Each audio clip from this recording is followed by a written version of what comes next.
G'day guys, it is ZiggyD here. Welcome back. It is that time again. It is Path of Exile patch notes action. Betrayal patch notes. Look at this thing. Let's get it out of the way firstly. It has a table of contents that is hyperlinked. Oh god. I'm already sweating. I can feel my vocal cords dying just looking at this. This should be fun. This should be very fun. So we have a massive table of contents that is the full size of my screen, and that's not even including the actual patch notes, which is a decent scroll. I feel like we've had longer scrolls though. Maybe they're just being more organized now. Anyway, let's take a look. There's a lot of things I'm very curious about in here, particularly there's supposedly a lot of unique item changes coming that they kind of just teased a little bit of stuff of, and I'm curious to see how they end up approaching some of that, as well as getting some more firm numbers on some of the skills and things like that, and seeing how dead melee is after stat stick changes and things like that, for example. And also informing us a little bit more on what we might be playing at the league start. The Betrayal Challenge League, and you guys know how this works. I'll read through the patch notes, and we can discuss as we go. And then you guys can also bring up any questions or thoughts or anything like that you guys have on specific sections that we read. Challenge leagues are a great opportunity for a fresh start. They always write this stuff at the beginning. A fresh start in a new economy. All of your old characters and items are still present in standard and hardcore leagues, but you're encouraged to join the new leagues. Complete challenges and demonstrate your mastery of Path of Exile. With 3.5, there are standard and hardcore, solo self-found, standard, and hardcore, and private leagues, no mention. Not to mention, variations of the Betrayal Challenge leagues available. They have the same core mechanics and items. You can create private league versions of these leagues with mods that make the game harder. How many of you guys are going to be playing private leagues from the beginning? I thought about it. Someone suggested it. I think it was Cethariel on Twitter. But I'm like, I feel like the booming economy and a new league start is such a fun experience for me. I can't imagine passing that up for a private league, especially when you can use private leagues to breathe life into the league later on in that second and third month when things start to quiet down a little bit. Feels noir. Thank you for the Twitch Prime sub, mate. Appreciate it. Yeah, I think a few people are going to do private leagues from the beginning with their friends, have their own little self-contained economy, because I can certainly see the appeal of that as well. Discovering things together and, you know, having things be a little bit different as well. And if you're a super masochist, when new leagues can often be a little deadly before they get tuned down a little bit, the making things even harder could be very interesting. Just go super brutal from the beginning. All right, in Betrayal Challenge League, you will investigate the Immortal Syndicate, whose sinister operations have begun to appear across Rayclast and Oriath. Help the newest master, June Ortoy, as she investigates the disappearance of several prominent exiles in relation to the sudden rise of the Immortal Syndicate. She will aid you as you seek to dismantle Syndicate fortifications, halt the transportation of Syndicate resources, prevent the Syndicate from destroying vital evidence in their research compounds, and fight off their attempt to assassinate you. Track your progress, dramatic music drop, on the investigation board, and force the Syndicate members... Where was I up to? Force the Syndicate members you defeat to bargain with you. I should keep my mouse cursor on it. Betray their allies, face interrogation, or be executed. Use the information you gain from these actions to raid Syndicate safe houses. So, effectively what you do is you take out some specific thing, whether it be like a fort or a transportation wagon thing, defeat them, and then you're given some options. You can either interrogate them to gain information towards the location of a safe house, and that builds up over time until you can eventually raid a safe house, and then eventually the headquarters. Or you can do other things, like bargain with them to help your future operations. Affect the Syndicate in different ways, like cause them to change positions within the Syndicate, affect like the items that the enemies that you fight have equipped, so the actual Syndicate members can have items that make them stronger. Potentially even have them kind of work for you from the inside a little bit. I think it's gonna be a little bit like a game of 4X strategy game playing in the background. Battle your way through safe houses to learn who leads the Syndicate. Gain valuable rewards based on who you defeat in each safe house, including items with powerful veiled mods. June can help you pull back the veil, revealing untold power on these items. I bet it's going to be Groost. I bet Groost is going to be leading the Syndicate. That bastard. He's always spitting on us. I feel like that. It's so Groost. The new challenge leagues include a set of 40 new challenges, as usual, 24 at 36, yada yada. It's typical challenge structure. From the 19th challenge onwards, every third challenge after that, you get pieces of the Betrayal Totem Pole. I don't think I've looked at any of the totem poles in a long time. I keep forgetting about them. Major new contents and features. All right, this is where the patch notes really start. We killed Grus, though. Yeah, but the Immortal Syndicate, their whole thing is they can raise people from the dead. It's even been confirmed that Hillick is part of it. And Hillick was a zombie when we first encountered him. They brought him back from the dead. So, Grus being dead, yeah. But then again, maybe dead by being possessed by a god and then killed by us is different. Alrighty, major new content and features. There's a new roster of masters. Alva, Nico, and Einhar have returned and have brought their respective league features with them. They, along with Zana and the Betrayal League's Junor Tui, make up the new roster of masters. Einhar Beastery's content has been revamped. He now accompanies you on the hunt and manages the nets for you. So good. No needing to fill our inventory with nets and throw them ourselves. The hideout system has also been overhauled. This stuff I mostly covered in my previous video, but we'll quickly go over anyway, just in case there's anything new. Hideouts, favor, and decorations are now shared account-wide. You will now encounter hideouts throughout the game after rescuing Hela in Act 2. Hideouts must be cleared of enemies before they can be reclaimed. You can now claim all your hideout decorations except stashes, the waypoint, and your crafting bench with the click of a button. And even export your hideout layout if you're particularly proud of your creation. So basically now a few people can make excellent hideouts and just churn out excellent hideouts and the rest of us can copy them. Yes. Alright, master crafting has also been overhauled. You can now have a single crafting bench in your hideout, not all of the ones that we had before, and they're not specifically tied to the masters, though the recipes you can get are. It covers all of the item types and crafting mods, and there's an awesome new menu that goes with it. You can click through the different categories, and when you put an item in, it automatically will select the category as well. Pretty nice stuff, man. Pretty nice stuff. Much smoother. You now gain new crafting mods from a variety of different sources, including through exploration. Cool. And helping the new masters. You can also overwrite previously crafted mods at the cost of an orb of scouring. And I think we saw from one of the lists that you can do this right from the beginning now. You don't need to level up a master just to be able to remove crappy crafted mods. Which I think is particularly important because the veiled mods are effectively crafted mods as well. So you might want to remove one of those and place it if the item's otherwise good. I don't know. That's kind of dope though. Here we go. New skills. Shattering Steel. Swing an axe or a sword, releasing projectiles in sequence. The projectiles shatter when colliding with an enemy or after traveling a short distance, with the shattered pieces dealing damage in front of the impact location. Lancing Steel, rather similar sounding skill, axe or sword again, releases a primary projectile that impales enemies if it hits. Additional projectiles appear nearby as smaller metal shards that fly forward after a short delay. They look okay. I don't know, I'm skeptical. I'm a little skeptical of how good they're going to be. They look okay. They're projectile skills that use melee weapons that aren't melee attacks, so a bit like Spectral Throw. Spectral Throw was very strong and very popular forever. I don't know, it could end up being good, but I don't know. I'm a little skeptical, and there will be no stat sticking due to the changes to stat sticks that we'll probably go over later in here, though it was talked about in a previous post. Winter Orb looks very cool. No pun intended. Channel to conjure an orb above you, which pelts nearby enemies with projectiles that explode when they hit the ground. Channel for longer to build up stages of the skill. The orb loses stages over its duration after you stop channeling. Looks like a pretty dope skill. Storm Brand, a new category of skill. Brands. Create a magical brand that can attach to a nearby enemy until it dies or expires. Periodically activates while attached, firing beams which damage nearby enemies and the enemies around them. So essentially, brands you place on the ground, so they kind of sound like a trap, but then they attach to an enemy, do their zaps, or whatever the effect of the skill will be, and then once the enemy dies, they go back onto the ground, ready for another enemy to pick them up. So if they still have their duration, another enemy goes into their range, they attach to them, and then they start zapping them and other enemies around. And they can actually effectively bounce around a pack that way. We'll have to see about damage numbers and how Impale mechanics works out. Yeah, it might hinge a lot on Impale, but also just on the base damage values of Lancing and Shattering Steel. But Impale could end up being pretty strong. And I've heard that the Champion has some Impale support as well, and Champion is very strong, so we might see some very strong builds using those skills. But Champion's also very strong with almost anything.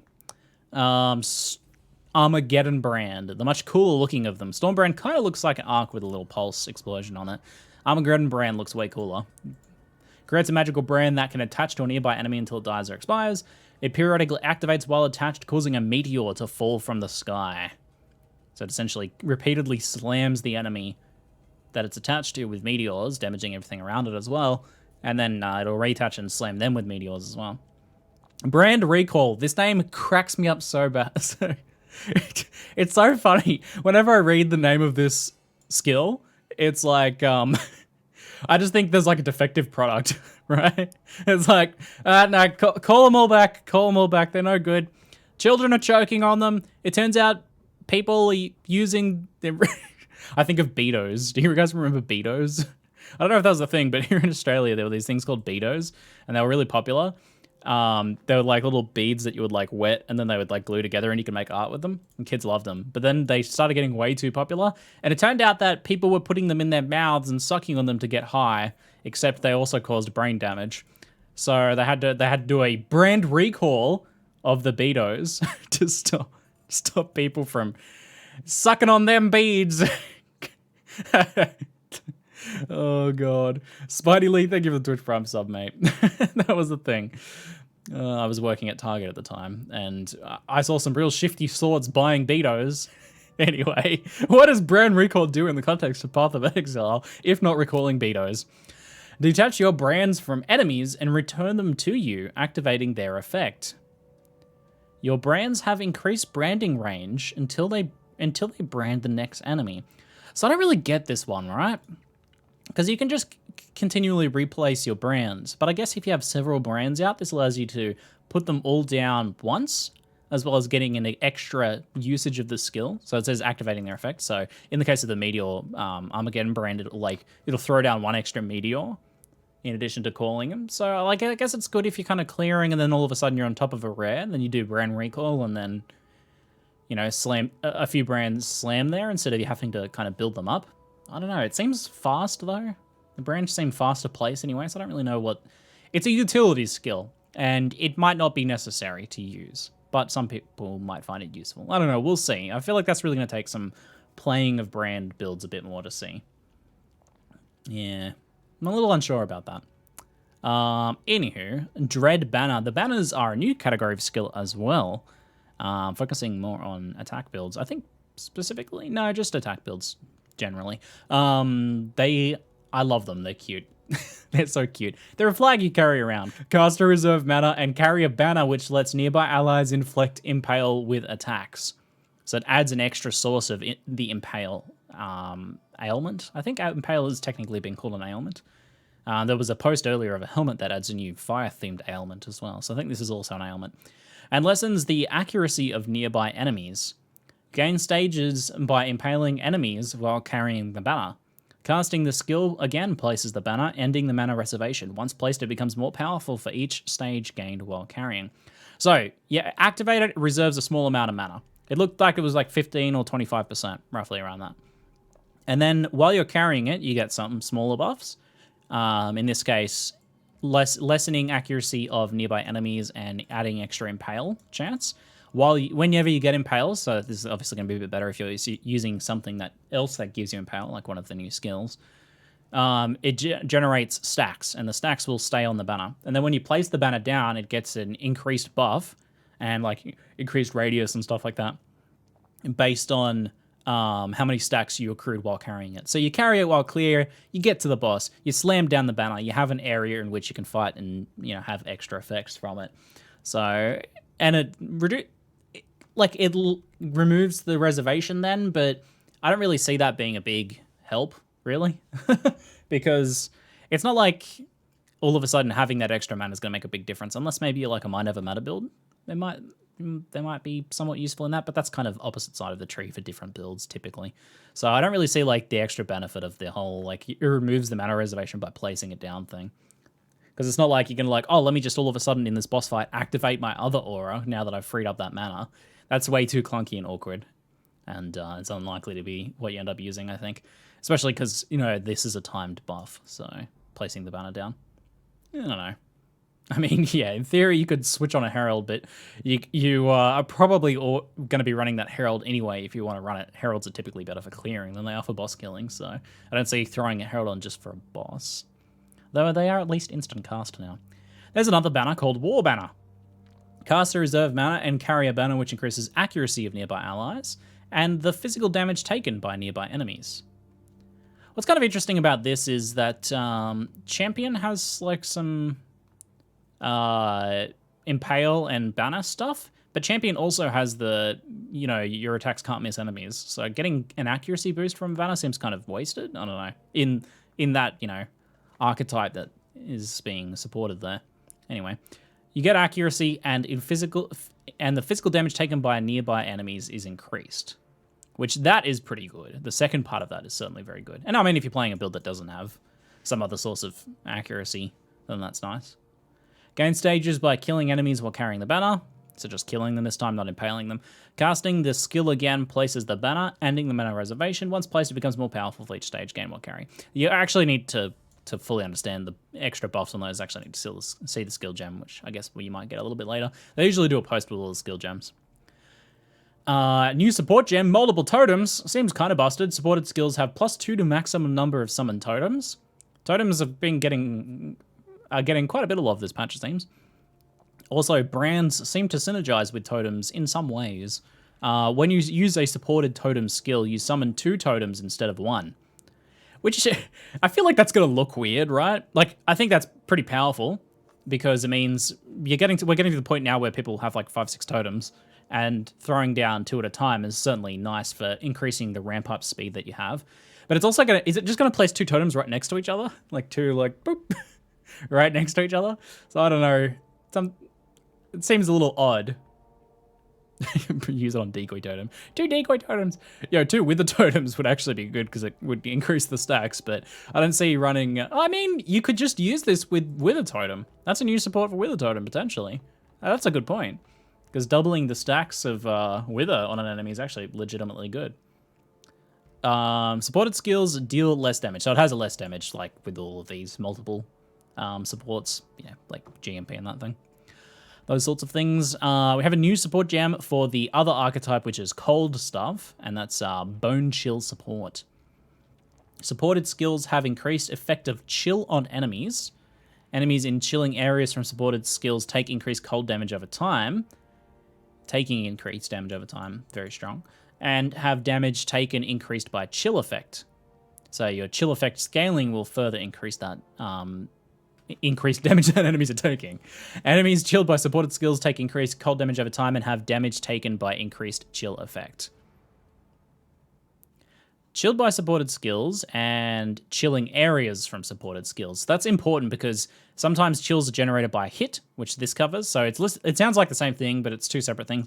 And then it's for like Frostbomb, where it has like a chilling effect, a chilling area, but doesn't actually hit enemies until it explodes.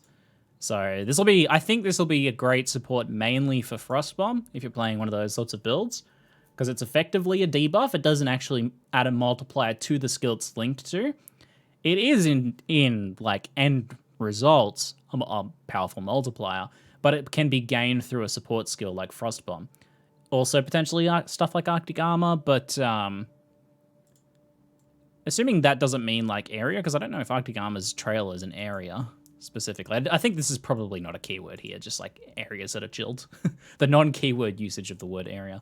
But I mean, you could also use it on your main skill as well, if you don't want to use something like Frostbomb. But I think most cold damage over time builds are going to be using Frostbomb, so it'll probably be an ideal support for Frostbomb. I could see Frostbomb increased duration and increased area of effect, just to have a very powerful debuff with this support as well. Tag out. Thank you very much for the 51 months sub, mate. Mega sub action. Appreciate it, dude. All right, so there is another skill called Focus, but it's not granted by a gem, and by itself it does literally nothing. Useless skill, 100% useless skill. It's granted via veiled items that add some effect to Focus. Rather interesting. So how this works is you don't have Focus until you equip an item that gives you something. X will happen when you use Focus, and then you gain the Focus skill. So Focus by itself is a 12-second cooldown, 4-second buff, instant cast. So you chuck it on your skill bar, and then let's say, depending on what the benefits you get from it, you use it, and then for 4 seconds you get a buff. And I don't think there's any way to modify the cooldown or the duration of it either. But there's all sorts of different effects that you can have on it. So it might be something like, I don't know, maybe you get like extra dodge chance while that's active, or maybe you get something that increases your damage while that's active. And effectively, because you can get veiled items on every slot, and I'm pretty sure there's going to be like a focus skill on every slot or most of them, you can effectively stack multiple of them and have your focus skill do a lot of things at once. There's also a really cool one on helmets that allows you to cast all the socketed skills on your helmet whenever you use the focus skill. So you could also have something like that. In addition, have a bunch of utility skills in your helmet that you can cast via triggering focus, or using focus, trigger them via using focus. So pretty cool, pretty cool. We're feeling very limited in our skill bar now, I think. A lot of builds are starting to feel like the skill bar's getting a little tight. But then it's another thing that'll take one slot. But in theory, maybe if you're using the helmet effect, you can free up a few other utility slots for that. I like that it's going to be an instant cast skill that you can use while using other skills too. That's great. Added the advanced skill gem tutorial. Nice. Jonathan was talking about this on a podcast he was on recently. And effectively you can look at click an icon on the skill and it'll show what supports are recommended with it, and have little video clips of showing each thing that will be on there, as like how they work. Very cool stuff. Great tutorialization of the game. Added Atlas objectives, which are guaranteed master missions indicated in the Atlas of Worlds. Whenever you complete a map, there's a chance for a new objective to appear. Or if you already have an objective of that type, it'll move. Objectives can appear on any non-unique map, but will favor completed maps or maps adjacent to completed maps. They can appear on any non-unique map, but they will favor completed maps. I thought they could only appear on completed maps, but it sounds like they would just favor them. Okay. Amy was talking to me about this, and I think this is a great system, firstly. Also, the other important thing that I don't know if... Oh, yeah, so they refresh every day like daily missions, but they also refresh every certain number of maps that you're doing, or they have a chance to appear every time you do a certain number of maps. So if someone who plays a lot on one day, you'll effectively get to do many dailies. But if you're someone who can only play like an hour a day, then you can do one daily a day. And that works just fine. So that's kind of cool, like equalizing things there for people. One awkward thing that Amy was talking to me about was that if you don't have the maps that they appear on, then that kind of sucks a little bit. So, but that's like not too different to a lot of things in the Atlas, really. If you don't have the maps, then you can't run them and you can't get various benefits from them. But that could put a little bit more pressure on it to make sure you have a good pool of the every map effectively. So a bit more map trading possibly, which is not super fun. Hopefully trade improvements coming soon. 13 new unique items. Chris was saying that they wanted to try and start doing less unique items per expansion since they have so many in the game now, but making them higher quality. So we'll see how that goes. Added 1 new fated unique prophecy. Added 5 new divination cards. Oh, so there's a new fated item out of that. That's kind of cool. 5 new divination cards. 13 new hideouts. 13 new hideouts. Hell yeah. 3D art for the body armor Iron Heart. 5 new maps, which replaces existing base types. So not adding extra maps to the Atlas, getting rid of some of the other ones. Torture Chamber, I think, is gone. Goodbye. Labyrinth enchantments for the new reworked skills. They made Ziggy's ring so good now. Don't tease me like this. If I get down to the unique section and my ring's not in there, I'm going to be disappointed. You can't say that. All right. Minor new content and features. Add a new Rogue Exile. Every time a new Rogue Exile comes, we get murdered. All the new ones are always deadly. Otter Seaborn, thanks for the 15 months, mate. Added physics interactions to many skills, including Abyssal Cry, Blade Flurry, yada, yada, yada. Many skills. Just many skills, guys. Many skills. That's like when you cast a Flame Blast and all the fabric blows away. It looks cool. I'm sure Elric will be still in the game in some capacity on Coming Storm. You'll just have to wait and see in what way. The Lightning Mirage Nemesis mod now plays a noticeable sound when triggered. Neat. These are minor content. We've got some lighting improvements. We've got new dialogue to say in the epilogue for Sin. Masters now have a different exclamation mark color. It's orange. Yes! Hideout decorations have been categorized and are easier to sort through. That's actually pretty dope. The hideout map device now has several art variations to select from, including the fancy one from Temple Art Lab. Yes. You can now move and rotate your hideout waypoint. Hell yes. Cosmetic aura effects can now be applied to any aura, including the curse auras created by blasphemy. What? Cosmetic aura effects can now be applied to any aura? Wait, what? But but some of them are for specific auras. How does that work? You didn't hear about that? No, I must have missed that piece of note. This is an MTX buff. They removed the restrictions. Now they're not specific anymore. What? So that means they've like... Oh, okay. So like you can use the discipline aura effect on a build that's not using discipline. That's great. That's awesome. Well, that's very good news. Discipline bubble and soul access clarity MTX on every aura. Yeah. Because that's my favorite classic combo, Sathariel. Discipline Bubble and Soul Nexus Clarity. That's good. Because I think like there was a few auras that looked pretty good, but they were on like auras nobody ever used. Like Determination, I think, had a good aura effect. So that's kind of cool. All right. Well, that blew my mind. Did not know about that. Added a Seek Prophecy button to the Prophecy panel that shows up whenever Sealed Prophecy buttons are visible. Continuing incrementally improve the sound, art, and effects of environments. The classic note. Master changes. Haku, Elrian, Tora, Katagrina, Vagan, Leo, and Varici are no longer Forsaken Masters.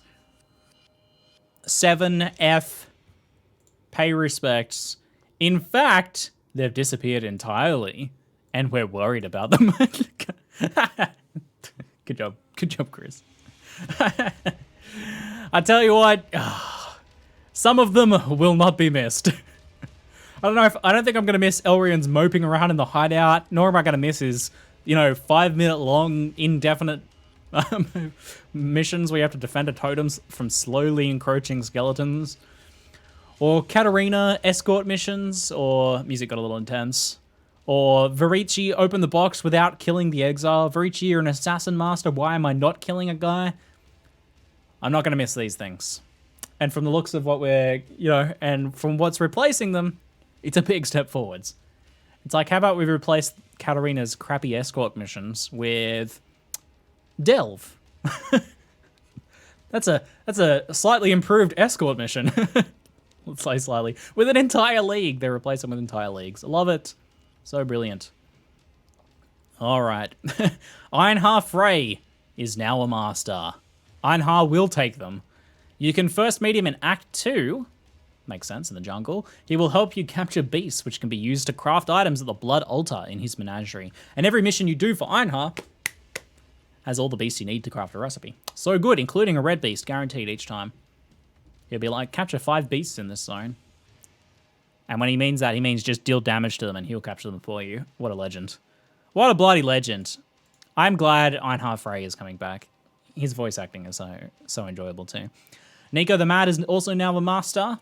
He'll help you mine Voltaxi Sulfite you find on your journeys and take you into the delves. You guys know how that works. You'll be getting enough sulfite to do several delves per encounter. So I think when you encounter Nico, you might get like several sulfite deposits in that zone. Alva Vlai is now a master. Incursion is another master mission. You meet her in Act 7. Makes sense, there's a lot of Vile stuff in there. She will send you on incursions into the Temple of Atzawadal during its construction in order to help her find its location in the present day. You guys know how that works. And Zana remains as a master, because Zana's actually good. Most importantly, though, they have no reputation levels. You still get, like, reputation favor for using on the items that you can put in your hideouts, the cosmetic stuff, but it also carries across leagues. So you may have to get some favor again for some of these guys because they couldn't do it for some of these older... Well, from the new masters, right? They can't carry it over exactly because it's a whole different system. Someone posted a toucan in my chat. God damn it.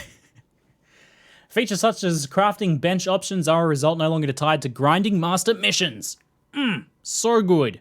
I don't know why I saluted that, but I did it anyway. Paying respect. And instead unlocked by encountering specific locations, situations, or completing specific objectives. So there may be some RNG in some crafting recipes, it sounds like, but I think that's way better. Exploring, doing specific things, overcoming specific challenges, and even some RNG stuff is way better than just grinding master rotors. And plus, like, I think I got a master to 8 once. It was just so tedious to do. In addition to their missions being so bad as well. Hideouts are no longer unlocked or improved through master grinding. They haven't shied away from using the word grinding here as well, just honing on the fact that we like, ugh, sick of that. You unlock new hideouts via Helena, interesting, by finding them throughout the world in the campaign and very rarely within the Atlas. So it sounds like there's going to be a few in the Atlas hidden around. Newly obtained hideouts are automatically at their maximum size and hold all masters without being upgraded. And there's some swag-looking new hideouts as well that you can discover. Zana's map device options and all the items she sells are now unlocked based on your progress through the Shaper Elder quest line. Makes a lot more sense tying it to the Atlas. She can now occasionally sell higher tier maps as well as sextants. Completing master missions still earns you favor. Masters, yada yada, favor. Mention that. Favor costs for hideout decorations have been rebalanced. But in what way, though? I need the specifics. I'm just kidding. I don't need the specifics. Character balance. Added a new debuff, Impale. They're not calling it an ailment here, calling it a debuff. When a hit applies Impale, a portion of that hit's physical damage is recorded before sources of damage mitigation are applied. Oh. I mean, most mobs don't have that much physical damage mitigation anyway, to be honest. Most mob armor is kind of pathetic. The next 5 hits against that target apply that recorded damage as reflected physical damage. You can have multiple impales on a target. So you build up sources of impale, and then your hits will add that as extra damage. I mean, it's kind of interesting in the way that it works mechanically behind the scenes, but in the actual gameplay effect, it's just like, here's some bonus physical damage. So I don't know if you will really notice impale doing much. You might notice a slight ramp in your damage as you're attacking an enemy. I don't know, I think mechanically interesting behind the scenes, it works in Path of Exile because it gives us different things to scale our characters through. But it doesn't, this won't change your gameplay at all. Not it'll change your Path of Building gameplay, but it won't change your actual gameplay. That's my thoughts anyway. Energy shield recharge is no longer interrupted by non-damage changes to your life or energy shield, such as when you spend your energy shield on skills via Eldritch Battery. Huge change. Fantastic. Eldritch Battery was extremely niche and mostly useless. Really needed a lot of specific support to make it work. Now it can actually potentially just work, especially if you're getting some sources of recharge. So good though. Some recharge scaling might be all that you need to make it work well. I like that a lot. It just works. Quotation marks. Oh dear. Oh dear. Eldritch Battery 76. You can no longer use skills that require a specific weapon if you are dual wielding. Womp womp. I mean, womp womp. So, stat stick dual wielding is dead, my friends, for attack builds, and one of your equipped weapons is unsuitable for the skill. So basically what that means is if you're using something like, why am I not thinking of an example right now? Oh, you're using Sunder, for example, right? And then using a claw as a stat stick in your offhand, you won't be able to use Sunder anymore. So stat sticking for melee attacks is completely dead, my friends. You can still use them for spells because every spellcaster or his weapon is a stat stick. They can't change that. But dead. D-E-D. I think an unfortunate way to tackle the problem, to be honest. Definitely stat sticks, I think, were an issue for balance and diversity, I am sure. But I think this was an unfortunate way to attack the problem. I think the mechanic itself was interesting enough. It was kind of a cool detail in PoE, I think. And there's some cool unique items that only had use for this purpose. Maybe those items will get changed to have other uses, maybe. That'd be nice. A nice, silver lining. But, yeah, kind of... I mean, I made the original Southpaw Reaver, man. So I'm a little sad about that change. But yeah. I think the issue was more with the like sheer power in crafted stat sticks that was starting to present itself, right? Have you seen some of the stat sticks people have made over time? Like but effectively like over 100% added damages, and when I say over 100%, I mean closer to 200% physical damage added as elemental damage. Plus, here's some like crit multi for bonus. Ridiculous stuff. Yeah, fossils just kind of aggravated the problem by making it possible to craft, or easier to craft some more powerful versions. Yeah. So I think that's an unfortunate way to tackle it, but nonetheless, the end result is that if you're planning a build that used a weapon that it couldn't attack with, then you'll need to reevaluate your plans and change them. As a result of this change, Ground Slam, Vile, Ground Slam, Shield Charge, Leap Slam, Double Strike, Vile Double Strike, Reckoning, Ice Crash, Earthquake, Vile Earthquake, Thunder, Word of Light, Edict of Light, Decree of Light, Commandment of Light, Word of War, Edict of War, yada yada yada, Tectonic Slam, Consecrated Path, Smite, Ancestral War Chief, Vile Ancestral War Chief are no longer main hand only. What they do now is they attack with both weapons, if you're using two weapons that are viable for it. I think the result of this is going to be that most builds will move to shields, I think. A one-hander and a shield. And shields are cool now. Like, as an upside, shields are pretty cool now. They've gotten really good over time. And there are some dope shields out there. You can craft some pretty sweet shields. I'm sure they're only going to get better with veiled ones as well. There's some pretty cool shields, and there's a lot of passive tree support for shields too. So shields are actually pretty good. But, so I'm not unhappy about that, because I love shields. I think seeing some more shield action will be cool. But that's a silver lining, I guess. Yeah, so you can now queue a weapon swap action during any other action. Oh, during another action. And then queue a skill use after that. This allows you to, for example, weapon swap to a weapon that will allow you to leap slam, hit your leap slam button, and then let it play out. Yo, man. We're going to start programming our characters to play themselves next? That's the next step. This was a slippery slope, I'm telling you guys. I tell you what, no, that sounds like a nice quality of life change. For if you're using, like, weapon swap to leap slam with Brightbeak, yada yada. Skill binds are now specific to your weapon set. That's pretty nice. That's going to make that sort of thing much less awkward to use. It means you can have an entirely different set of skills bound to your main set of weapons and your second set of weapons.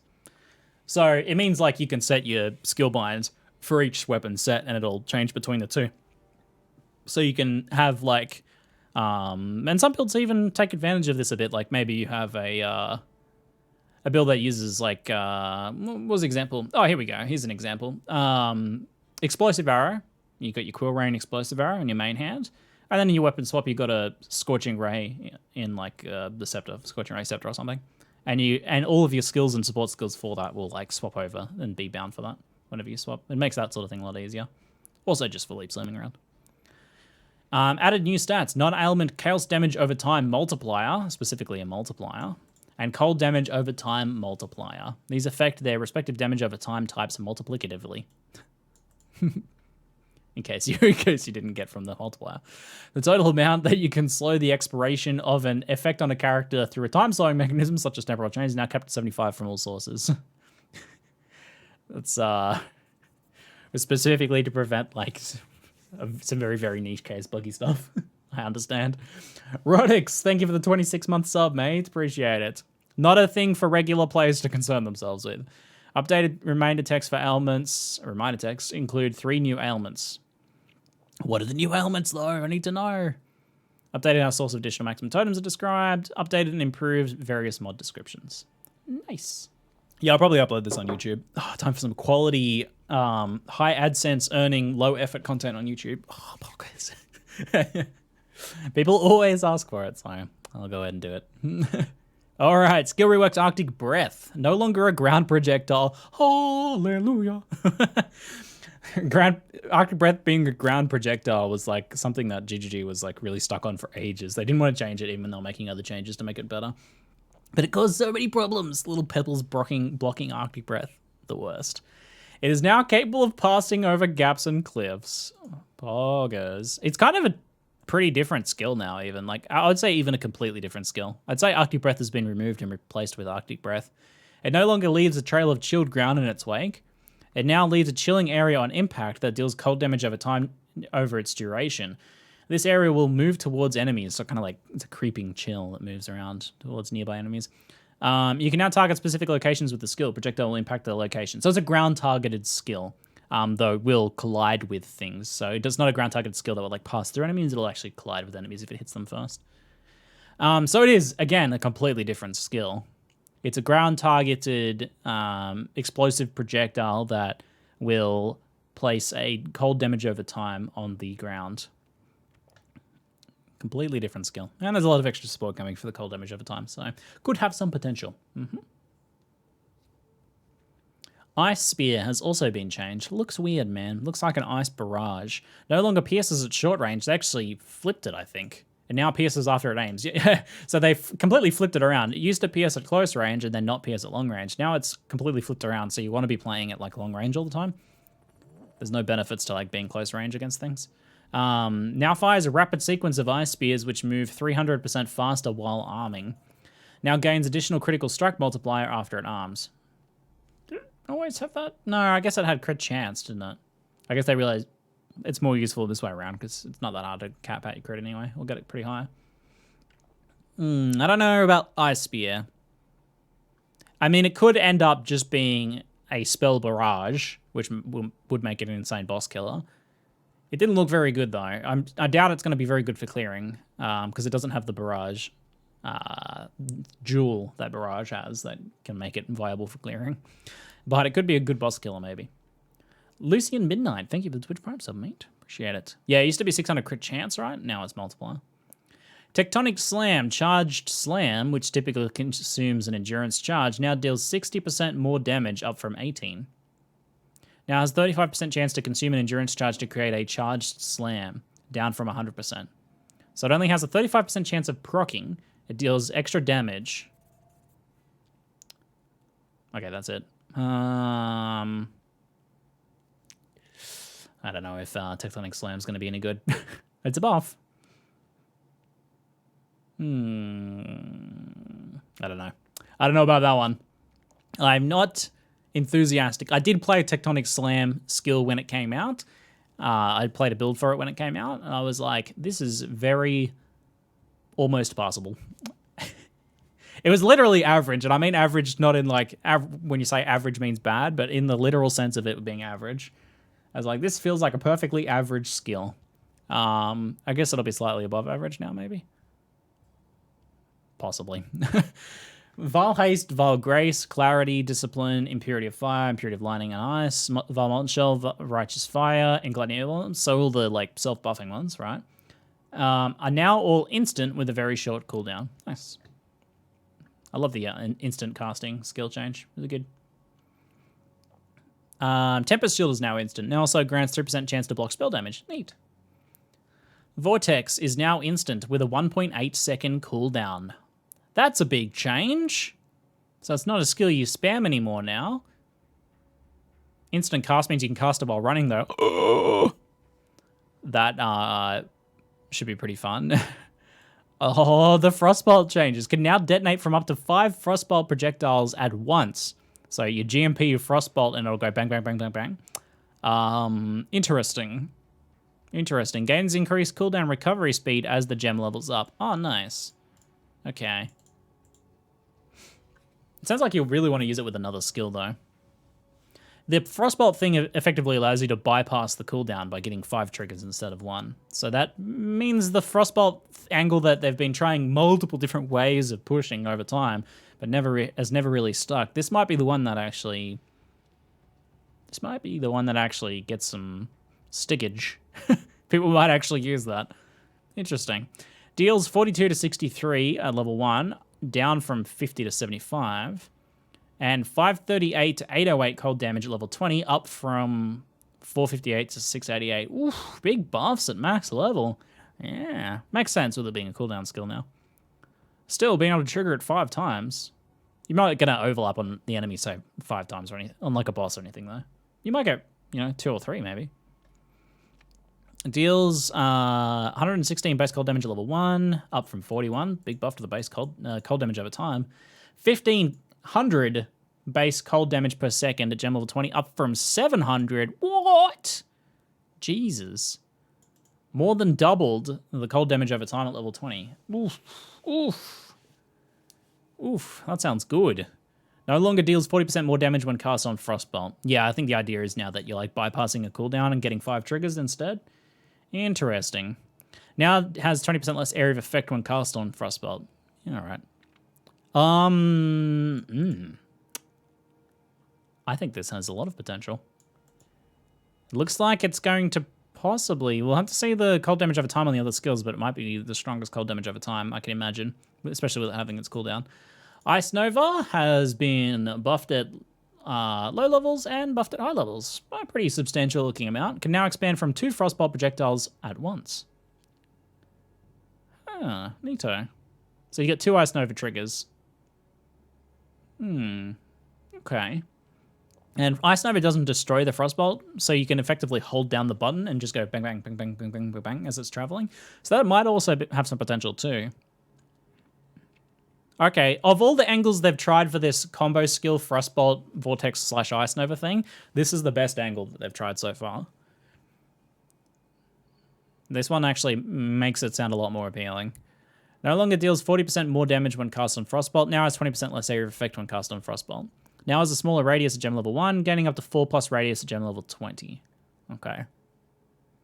Cold Snap now deals 20 base cold damage at level 1, 1200 cold damage at level 20, up from 1000. So a little bit of a buff to the cold damage over time on Cold Snap. Vortex having significantly more at 1500. So an extra 300 base cold damage. Both are pretty high though, I think. Both of those are pretty high. Whirling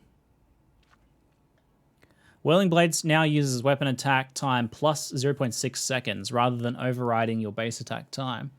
While base weapon speed will have some effect, this change is intended to reduce the travel speed difference between characters using weapons' local attack speed modifiers and characters who are not. Right. Leap Slam has a similar change, 0.55. What's the end result of this? I mean, this text confuses me. Like, if it was just this, I'd be like, right, okay, they're making it slower by adding some extra base attack time. Fair. But then this part confuses me. While base weapon speed will have some effect, this change is intended to reduce the travel speed difference between characters using weapons' local attack speed modifiers and characters who are not. They're finally doing it, though. Ooh, they're finally nerfing the move skills a bit. It's a brave move. It's a brave move. I'll say that much. All right, here we go. Molten Strike now deals 120% of base damage and 161% of base damage at level 20. Molten Strike buff? Hold on a second. Projectiles deal 40% less damage and 30% less damage from... Hold on. Let me read this again, make sure I'm not misreading this. Okay. Projectiles deal 30% less damage from 40%. Whew. Spicy. So Molten Strike was already insanely good. Yeah, they are nerfing the enchant. Oh, and apparently Wildfire as well. Okay, so this might be in the context of other things getting nerfed. By itself is like, what? Wildfire is limited to 1 and both enchants -1 projectile. So heavily nerfing the number of projectiles. This does mean, though, just Molten Strike as a base skill is a lot stronger now, though. It's going to make it even... Well, it hasn't changed at low levels. They've only changed it at high levels to compensate when you would have those other things. Okay. I mean, when you're, like, limiting a duel... So you could use 2 Wildfires, right? If you're limiting a duel to 1... Although the skill gets a bit weaker because the extra less projectiles. That does free up a dual slot, which are powerful. So there is upside to that as well. Still, yeah, I still think it's going to be very strong. But this looks more like it sounds more like it's just going to be a compensating buff. Maybe the end result will be net roughly the same.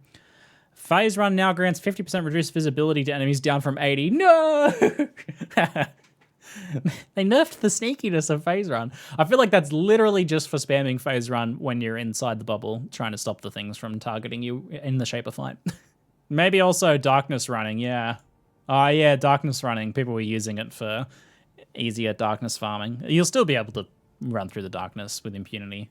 Maybe you just need to be able to take one hit. Herald of Purity. Minions summoned by this skill now deal more physical damage based on gem level rather than more damage. I guess someone was using elemental aura scaling on them. I guess. Herald of Agony. Crawler summoned by the skill now does increased physical damage per virulence you have rather than increased damage. So it looks like they made a slight error there by making it damage rather than specific damage. Okay. So it sounded like added damage was scaling on them really well. Yeah, it's an added non-physical damage scaling nerf, effectively. Support gem balance. Cast on crit. Playable again? Question mark? We'll have to see. We'll have to see. Still though, that's a hefty buff to the cooldown. Might actually be playable again. So we might see a new rise of cast on crit once again. It's been a while, guys. It has been a while. Some of you might have only started playing PoE since after the days of cast on crit. I feel like it's actually been quite a while, huh? It's been, what, years since cast on crit was nerfed? The game can handle it now, though. It was originally nerfed just because the game couldn't handle it. Like, it would kill servers and kill people's computers, crash the game, bring it down to 1 FPS. The game can actually handle it now, so very, very cool. If you haven't seen old cast on crit builds, let's do a thing. Look at that FPS, baby. Oh, that cast on crit action, so juicy. So juicy. Does this have music? No, it's just got sound effects. Let's go. Oh, it's also got talking, though. And it was like so much spam and so much FPS sacrifice for so little damage. But this was back in the olden days. Oh dear God. Nice frame rate. Beautiful.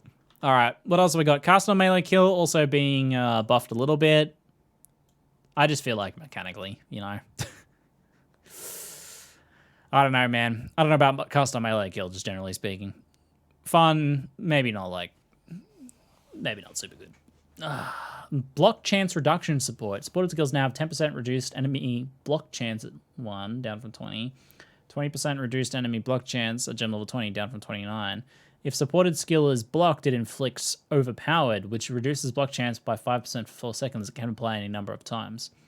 So it has essentially a block stripping effect.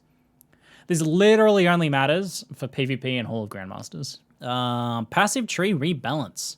So to compensate for the other energy shield change, Eldritch Battery now has less energy shield recharge rate, since you'll be able to maintain the recharge all the time. The Essence Surge Cluster next to Eldritch Battery now grants a total of 30% increased energy shield recharge rate, down from 60. It now also grants a total of plus 60 to maximum energy shield. Flat ES on the tree. Extra flat ES on the tree. More leveling the playing field between having like less good gear and acceptable gear in terms of ES builds, making them easier to enable. ES is getting to be pretty good these days. Faith and Steel near Templar now also grants 10% increased energy shield recharge rate. So they kind of spread that out a little bit. Mental Rapidity now also grants energy shield recharge rate. I feel like this is also to help people using it for Eldritch Battery too. Foresight also grants energy shield. So they like got rid of it for people that are picking it up, being occultists and whatnot, and then spread it around a little bit more for Eldritch Battery builds. Added passive skill clusters for the new brand skills. Here we go, brand stuff. Explosive Runes cluster between Templar and Witch increases the damage with brand skills, brand attachment range, and allows you to cast an additional brand. So you can have an extra one out. Okay. Attachment range, so it attaches to the enemies. That seems like it'll be a good stat. It'll help to jump around packs a bit. Like if the pack spreads out a little bit, it'll help them jump around. So that could actually be pretty handy. Runesmith Cluster near Shadow grants increased damage with brand skills, brand attachment range, brand activation frequency. So that's effectively a cast speed buff for it. Causes your brand to deal increased damage to enemies they're attached to. And allows you to cast an additional brand. Okay. Alright, that seems like some useful stuff as well. Effectively, mostly damage scaling. This being, I think, the same as cast speed. Added a new keystone adjacent to Ancestral Bond keystone, Runebinder. -1 to maximum number of summoned totems. Now, I was saying earlier that I think there's some synergy between totems and the brands. Like, you might play some brand builds that use totems as well. And I think that still even applies even if you're picking up Runebinder, because there's so many sources of extra totems now. -1 max is not actually a big deal. You can have an additional brand attached to an enemy. That seems, if you're focusing on brands, I would say that's mandatory. Because otherwise, you're just not going to have very good boss killing, right? Because brands only being able to attach one to an enemy means that you're limited to that much. You are the ones that are just sitting on the ground not killing the boss unless there's ads around. Being able to attach extras seems kind of mandatory. So that's mandatory unless you're using brands as like supporting damage for a build that's not maining them. I think if you're maining them, that'll be mandatory. The important thing is the brands deal damage still even if you have Ancestral Bond, I'm pretty sure. So I'm like 99% sure on that. You still get, I think you still get Leech and Reflect damage from them. That's the difference between like them and Traps, for example. But I'm pretty sure they can still deal damage even if you have Ancestral Bond. I think. Correct me if I'm wrong. I'm pretty sure that's the case. Nova Odin and Empty Robot. Thank you for the Twitch Prime, mate. Appreciate it. The Ancestral Bond cluster now also offers increased damage with brand skills. So all the nodes leading up to it. So Runebinder and Ancestral Bond are like right next to each other off the same cluster. And you can effectively get all of it and get scaling for both. Okay. It gives you effective, like the cast speedy thing, range and damage. I don't know if Curse on Hit will work with brands. Interesting question. The Shaman's Dominion cluster near the Witch now also offers increased critical strike chance with brand skills, increased damage with brand skills, and additional critical strike multiplier with brand skills. So that's like the crit one. Also the crit totem cluster, I'm pretty sure. Modified several cold and chaos damage clusters to better support damage over time skills. I'm particularly interested in this. I think I might play a cold dot build. The Corruption Wheel, north of the Witch, now also grants a total of 11 plus to non-ailment chaos damage over time. So, specifically non-poison, but it'll work for any other chaos damage over time that's not poison. And that's the multiplier, like what they were talking about earlier. The Corruption Notable now grants 10% increased damage over time, down from 15, and 10% increased chaos damage, down from 15. But you're getting a bunch of multiplier on it, which is pretty powerful. Atrophy, between Shadow and Witch, and the 3 preceding passives now grant 19% to non-ailment chaos damage multiplier. 90% multiplier on the tree, wow. From that one cluster. Atrophy now grants 20% increased chaos damage down from 25. The 3 preceding passives now grant 10 down from 12. Still a pretty big buff. Growth and Decay between Shadow and Witch now grants 8% to both of cold damage multiplier and chaos damage multiplier. So potentially a wheel for both of those different builds. I don't really see a build using any like the dual of those things. Like I don't see any chaos damage over time, cold damage over time hybrid builds, but you know, I don't know, maybe the support's there for it. We'll see. I could be wrong. The Method to Madness cluster now provides a total of 40% chaos damage over time multiplier, 28% chaos resist up from 20, and 46 down from 54 increased. Breath of Rime, north of the Witch, and the 2 preceding passives now grant a total of 20% to cold damage over time multiplier. Oof, nice. Fingers of Frost cluster near the Shadow now provides a total of 28% increased cold damage, down from 36. 22% multiplier, increase effective chill, and pretty important. Also, the support gem scales damage with increased effective chill, so it's a somewhat important stat now. Increased duration, down from 30% of that. 20% increased freeze duration, 5% chance to freeze, 10% chance to freeze enemies which are chilled. Decent amount of freeze chance, and causes enemies to become chilled as they unfreeze. Neat. This is now spread across 5 passives from 4. Whew. Sounds like a pretty juicy cluster. I imagine both of these will be clusters that you'll pick up on cold builds. I can see getting both of those. Maybe the hybrid one that also has chaos might be worth picking up as well, but definitely those 2 clusters. Ascendancy balance, here we go. Occultist, new notable for Occultist, Withering Presence. 60% to chaos resistance, 20% to non-ailment chaos damage over time multiplier. Every second, inflict a withered on nearby enemies for 15 seconds. So a 15-second duration single wither stack. Nearby hindered enemies take 15% reduced damage over time. Oh, deal 15% reduced damage over time. Okay, so that's a very... I was like, holy shit, that's really strong. But it's deal 15%. Okay. Okay, so the hindered thing is flavor. Mostly, but, you know, cute. The good thing is, in any chaos build, you're hindering enemies because it's a big damage boost with the Vile Blight and the supporting jewels, which pretty much any chaos build is going to be using. The scaling's just too good on it. So you're also getting a little bit of mitigation buff there. The most important thing, though, is what do we got? Huge amounts of chaos res. Nice for low-life builds, as in non-shavs low-life builds. 20% to non-ailment chaos damage over time multiplier. 20% multi, pretty good, pretty good. And then a cute little wither thing. I think 1 wither stack is not a big deal. But it is a long-lasting wither stack, I guess. Oh, hold on. Wait, think about this, though. Every second. That'll actually make a difference in boss fights, because it lasts for so long. If you're staying near the boss, you're actually building up quite an amount of wither stacks. I mean, up to 15. Huh. So that's actually pretty good for boss fights. You won't have a notice of it clearing, but...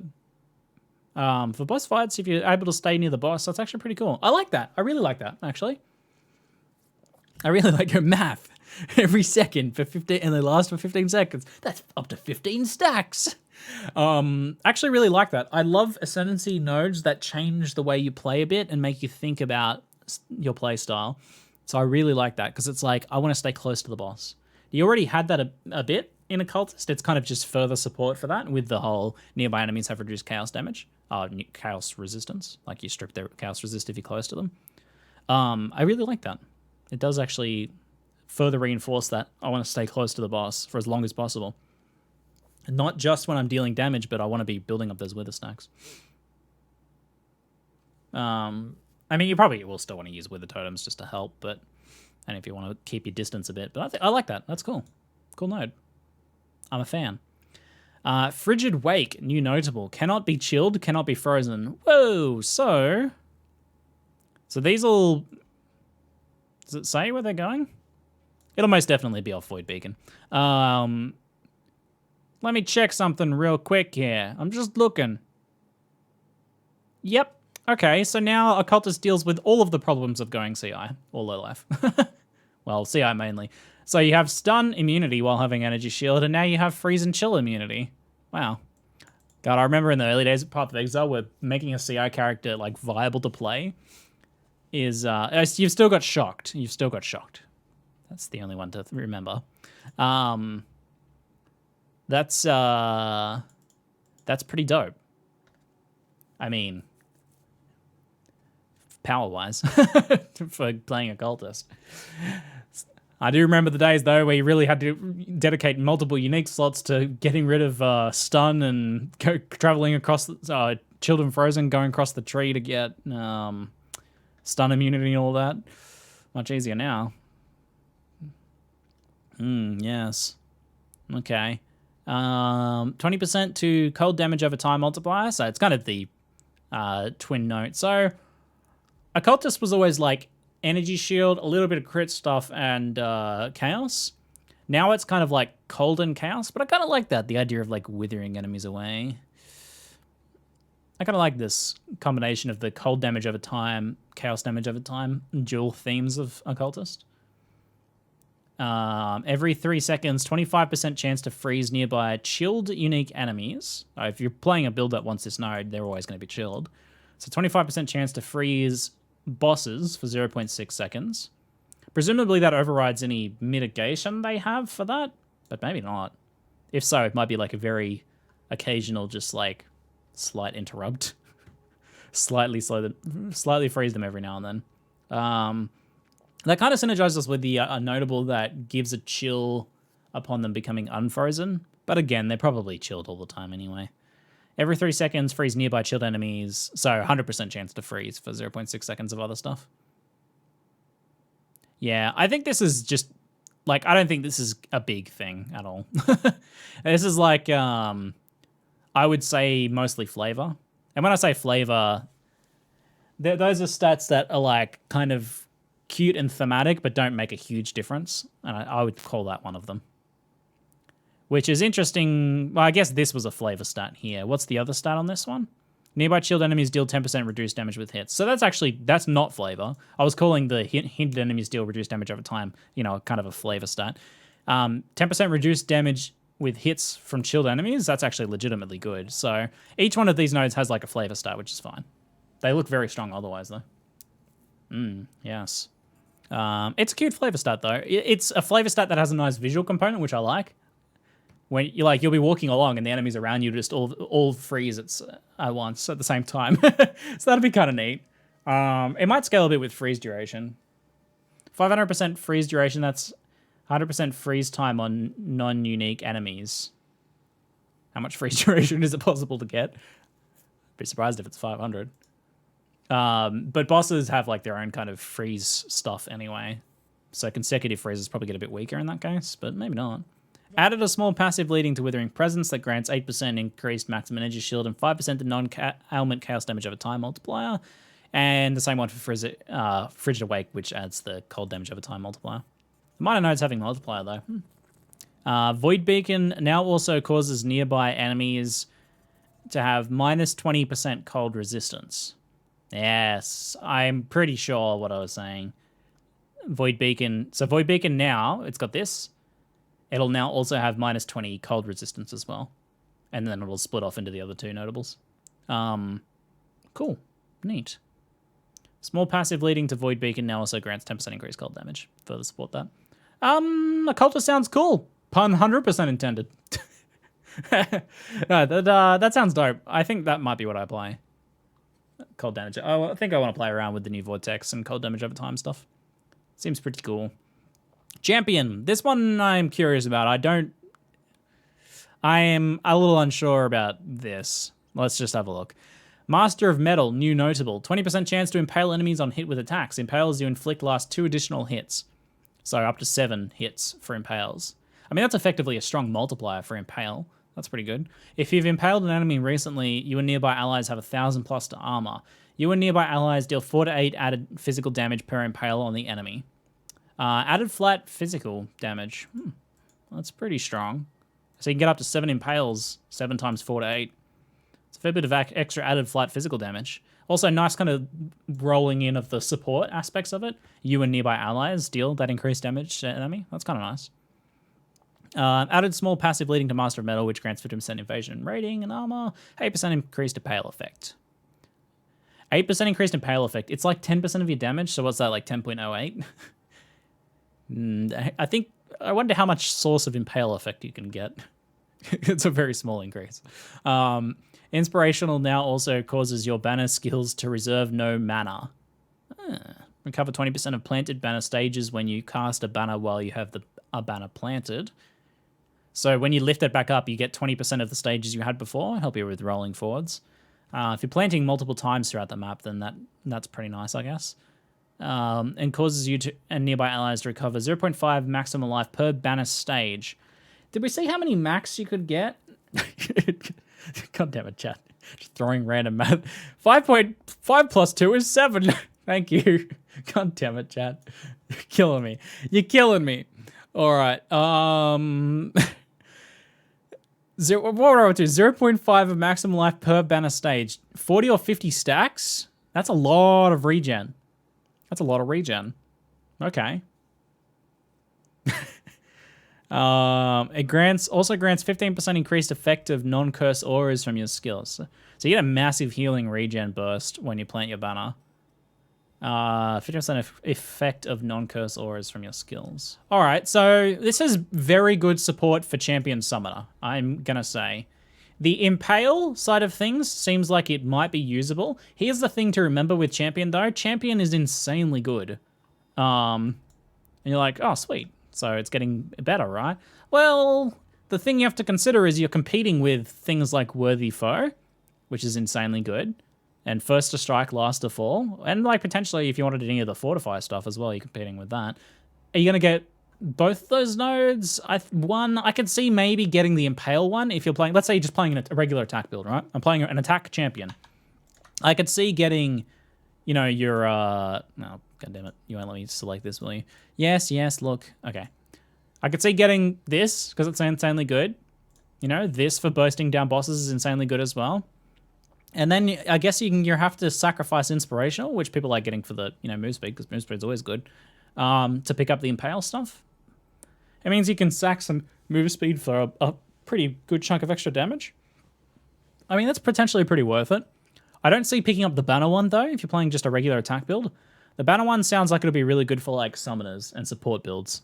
So support champion getting a bit more love. Both of these give quite a bit of love to support champion because you got this like extra added damage to allies, which will be pretty insane if you build up a bunch of impales for your minions and that. Anyway, champion looks like it's turning out better than I expected. It's got some really strong nodes in there, so adding these don't necessarily compete so much as offer some different choices, which is good. That's good. Hierophant, Sign of Purpose, new notable.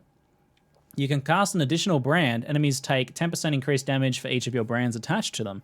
Brand recall has 30% increased cooldown recovery speed, 14% increased brand attachment range. 10% increased damage for each of your brands attached to them, which is 2. I don't think, unless there's some other source of that somewhere that we don't know about yet, it's 2. But 20% increased damage taken, that's really good. So it's actually very strong. And that's from all sources of damage too. It's just enemies take increased damage. Not increased damage from your brands. It's just increased damage. So it's like 20% increased damage taken. That's very strong. Okay. Otherwise, it's like, I am unsure yet how good the brand recalls or how useful it's going to be. Attachment range seems good for clearing. Can cast an additional brand. Yeah, it looks like it'll be a... I mean, it has a bit of everything you want. Clear speed from this and the this stuff. And then this is, you know, your like extra boss killing potential. So, yeah, I'm not really thinking that necessarily Hierophant's going to be the only way to play brands though. There's nothing else here for brands. Ritual of Awakening now changed, so it doesn't give you an extra totem anymore. Instead, it causes you to cast 2 totems if you instead you would cast 1, and 3% more damage per totem. Interesting. There's also a support gem that does that, but this comes without the loss of, you know, the negative multiplier, less damage. Add a small passive leader to Sign of Purpose, mana regen, increased damage with brand skills. Oh, dude, all right, we gotta keep going, guys. We're like halfway through. All right, whew. Oh dear God, look at the item balance section. Item balance. Here we go. This is a whopper, a bloody whopper, mate. Molten Strike. Here we go. The other side of the Molten Strike buff. Molten Strike got buffed. Helm enchants now grant 1 additional projectiles down from 2 in Merc and 2 down from 3 in the Eternal Lab. So less projectiles makes sense. Tectonic Slam, Labyrinth Helm enchantment now grants increased chance of charge slam rather than granting a chance to not consume endurance charge. Makes sense. Disable the Ice Spear enchantment. That increases the damage. Existing items with this enchantment will go unchanged, but this enchantment cannot appear on any more items. So they got rid of the damage one. So they're killing a few crappier ones. That's cool. Disabled the Vortex enchantment that increased the base radius of Vortex. Okay. AoE for Vortex is gone. Items exclusive to Shaper's Guardians and Elder Guardians now drop less frequently. Uniques exclusive to the Elder's Guardians now also drop based on the map tier, with some items unable to drop until higher map tiers. I think they said they're buffing some of that stuff as well to make it better, the stuff that's from those endgame bosses. Shaper and Elder items and jewels can now gain mods that affect non-ailment chaos damage over time, or the cold damage version of that. So the multiplier can be gained on as item mods from Shaper and Elder items specifically. Okay, that's cool. Powerful mod.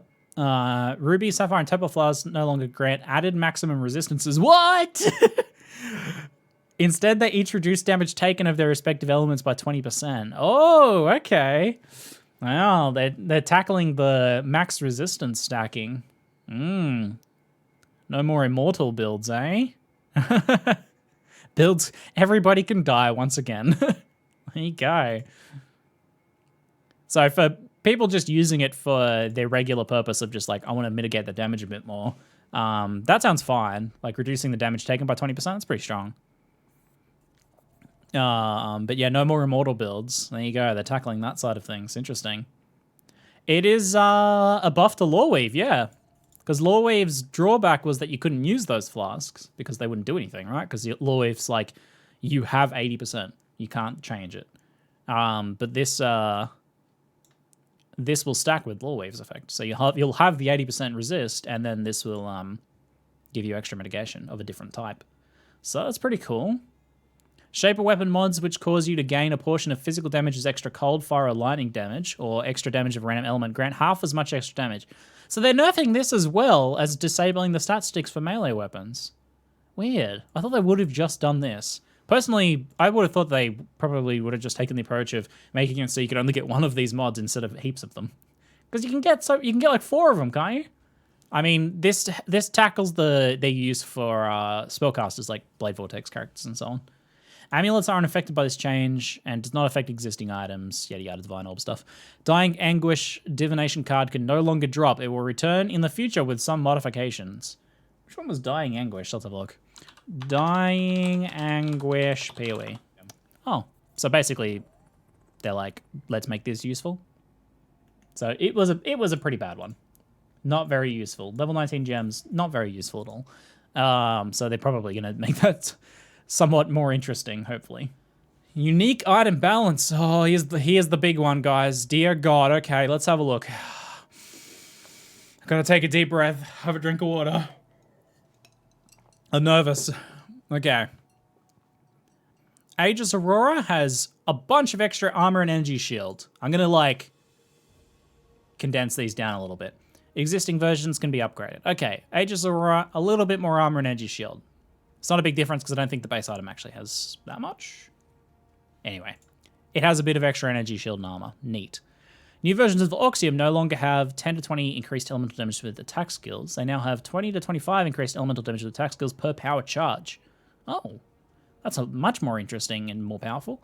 Chill and Freeze is now based on 100%, up from 65% of energy shield. You can update existing versions of Oxium. That sounds like a nice Oxium buff. Neat.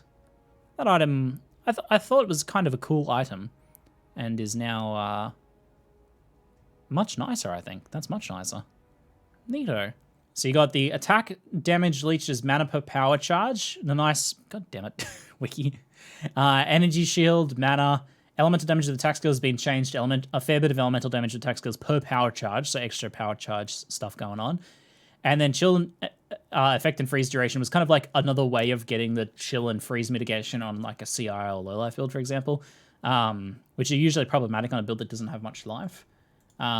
This effect is going to be a bit stronger. So considering you might have like, I don't know, 6 to 10k ES, you're going to be fine. You're going to be like just like playing a life build, but maybe even better against those effects. So Oxium seems like it's going to be a pretty legit energy shield belt. It's going to be a pretty good item. Actually, a pretty legit item. Crown of Eyes no longer causes you to leech from all types of attack damage. Now causes you to leech from all types of attack damage, not just fizz damage. This affects all versions of the item. Yeah, okay. Cloak of Defiance now has quite a large amount of increased evasion and energy shield. So just a little stronger. Mjolnir, oh, now has a cooldown of 150 down from 250. Affects all versions. Ooh, okay. What do you guys reckon? Mjolnir viable? Mjolnir has been for a very...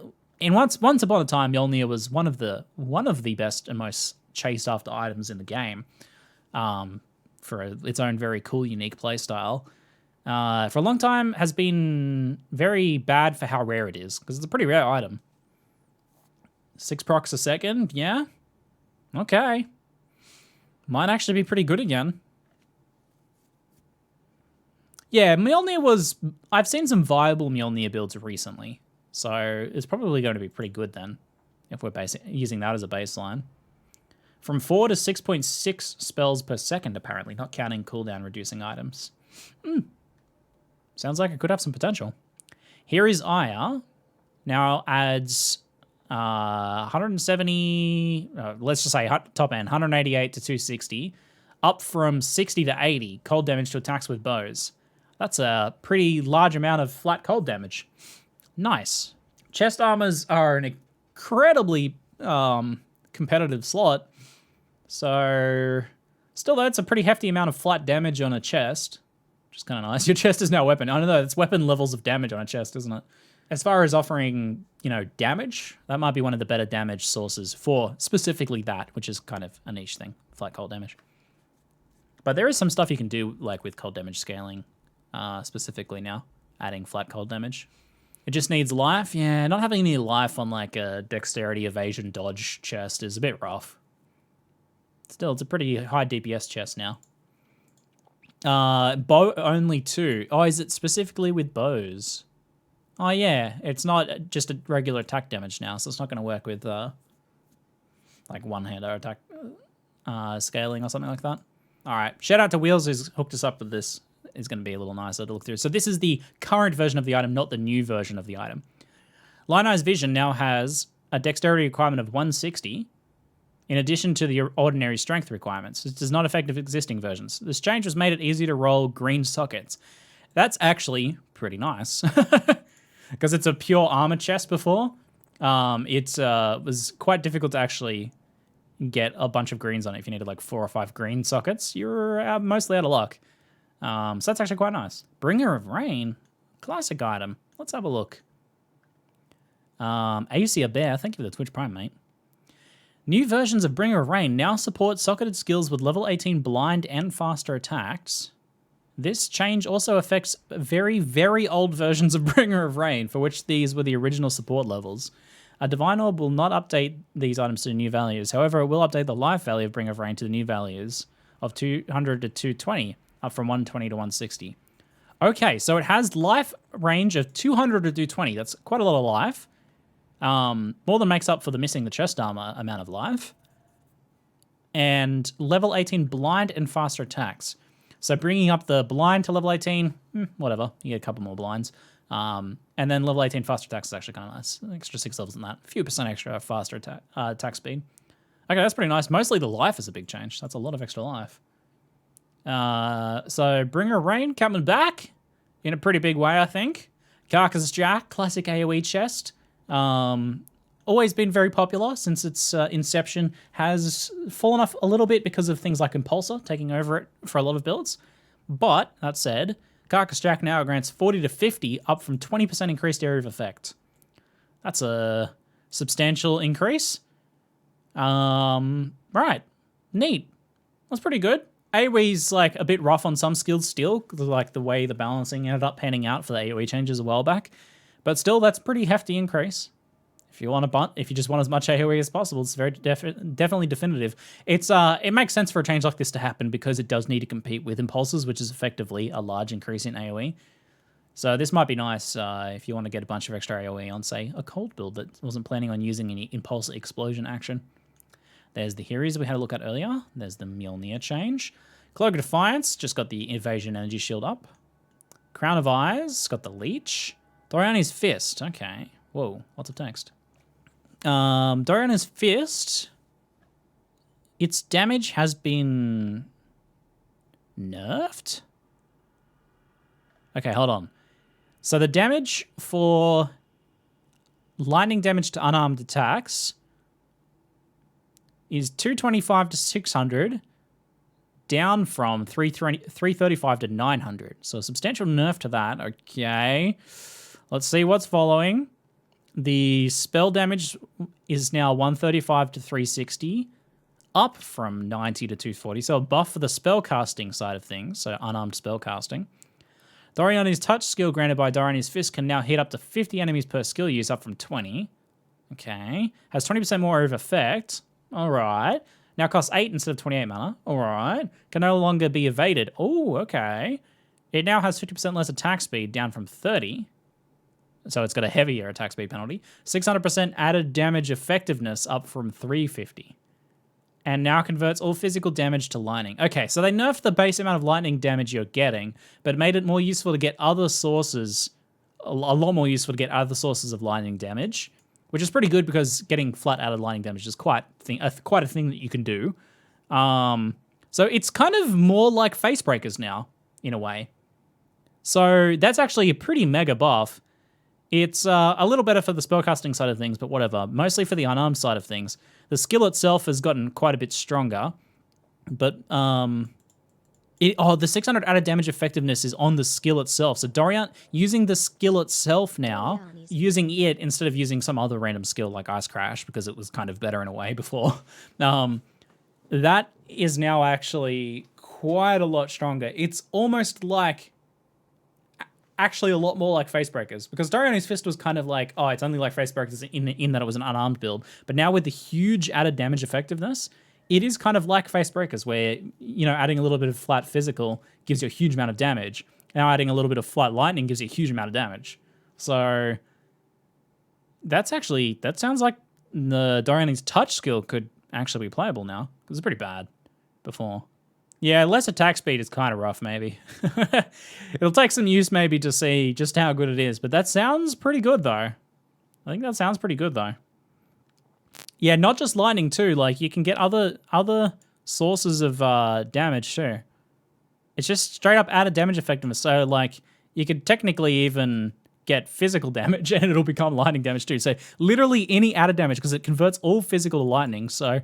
literally any added damage you can get will add a pretty decent amount of lightning damage to this. I don't know, that sounds like it could be quite viable, if not even good. Yeah, Aegis Aurora we went over earlier, but it got a bunch of extra armor and energy shields. I mean, significant because it interacts with those stats. So Aegis Aurora got a fair bit stronger. Rigward's Crest now correctly displays 10% chance to summon wolves on kill rather than a value of 5%. That was totally a lie because it was actually 10%. This is purely a cosmetic change. Okay, apparently it was just mislabeled before. Right on.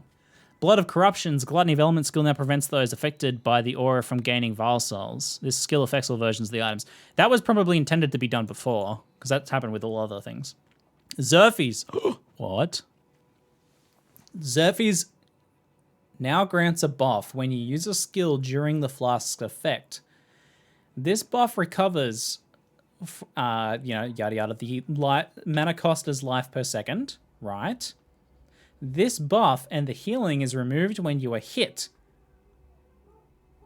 Oh! Oh!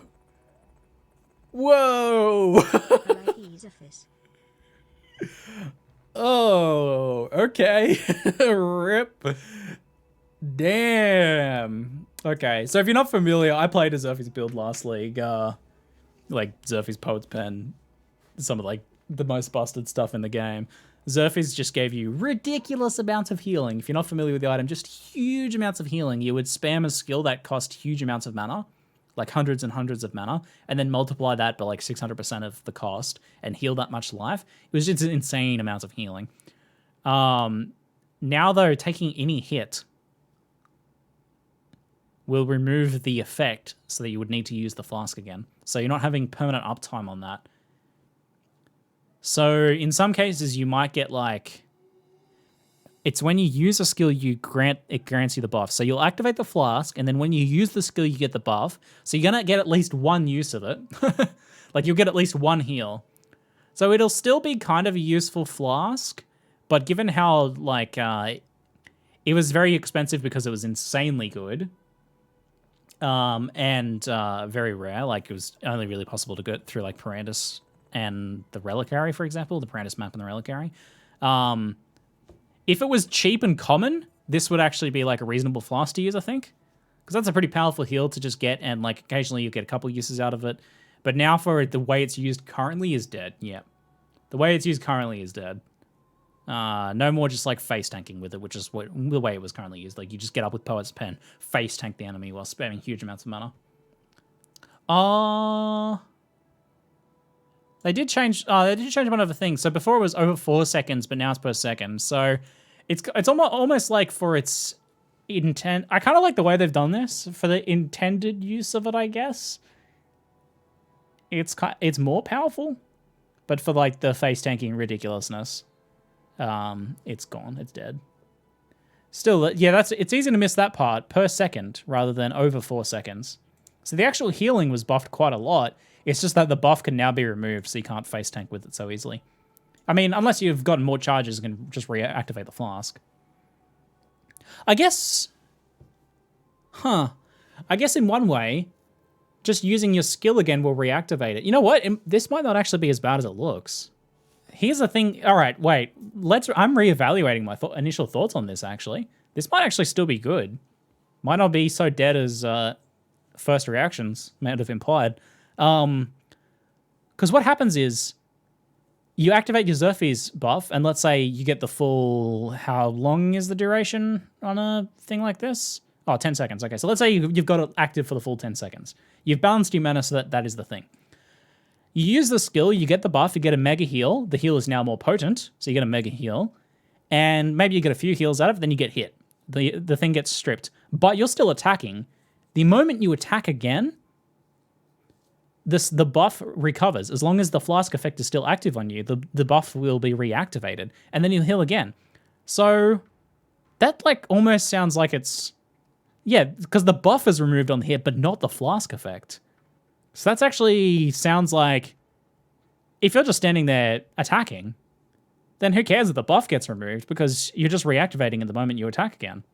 The buff and the healing is removed. Yeah, but it's over a second now, so that's not a big deal.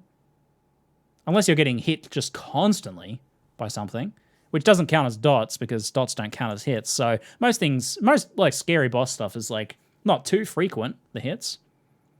Maybe if it's like a really spammy fight and you're getting hit constantly, it won't be super useful. In some fights, it might even be better, to be honest. It might even be better than it was in some fights because it's going to heal you so much faster now. Yeah, you can still stuff that's dots like Shaper Beam, you can still face tank. I don't know. This is Xerxes' breast. God damn it. Xerxes' breath might still be well and truly alive. Yeah, no, it sounds like Xerxes might be still well and truly alive. Initial reactions were that it was dead, but in some fights this will be stronger than it was because it'll heal you faster. But you'll need to, be constantly re-attacking to reactivate the buff if you do get hit, which is pretty much how you were using it before anyway. Only in really spammy fights might that be a bit of a liability. Oh, it still seems very good. Okay. The flask is removed when hit. It de-equips the flask when you get hit. That's the only way to... it destroys the flask when you get hit. That's the only way to nerf Xerxes. Yes, this Xerxes nerf might be somewhat overrated. It seems like Xerxes is still going to be quite good. I think that's my final take on that. Wildfire is now limited to 1. So, on one hand, Molten Strike nerf. On the other hand, like, less projectiles. On the other hand, you free up a jewel slot, so you get damage with that. And the skill is buffed a bit to compensate. Doesn't seem like a huge deal. Flesh and Spirit no longer grant 5 souls for Vile skills on Rampage, and causes kills to grant an additional Vile soul if you've rampaged recently instead. If you've rampaged recently. Is that just like if your Rampage was initially activated recently? Causes kills to grant additional... Yeah, I mean, you'll get a lot more out of that then. Weird. Rhyme Gaze. New versions of Rhyme Gaze now grant cold damage over time multiplier. Oh, I could see using that. The nerf to recharge rate is kind of a sucky thing though, because a lot of occultist builds really want the recharge rate, so it kind of makes it an item that you almost don't want to use as a result. Could be like a nice early endgame stepping stone item that you eventually transition out of for those builds. Cane of Unraveling now grants 45 to 55 chaos damage over time multiplier, and 20 to 30 increased chaos damage down from 60 to 80. So they nerfed the increase but added a big multiplier on it. All existing versions can be yada yada updated. Okay. So just rolling into some of those new mods into there, which is almost certainly an increase in power to the item. Spine of the first claimant now grants cold damage over time multiplier as well. So just rolling those mods into there. Didn't get a nerf to compensate, so just added 25 to 35 multiplier. So what does this item do? Increased damage with hits against frozen enemies. I feel like that should be like with hits and damage over time to really be on theme, but all right. Bit of cold damage, bit of cast speed, chance to freeze. It's honestly not that good. Like, even if you roll this stat into the cold damage, that's less than what you can get on just a rare, just for the raw damage percent increase. Having a 25 to 30 multiplier makes it maybe usable. Not like a best in slot or in-game item, I don't think. Yeah. Oh, it's level 20. All right, it's a very good leveling unique then. I was going to say, yeah, like that's... for that level then, that's actually very good. I missed the level. Honestly, I don't think I've ever looked at this item. Or I've never paid any attention to it, at least. Yeah, very good leveling item. Use it until endgame, and then maybe even a decent way into endgame, then transition out of it into something better.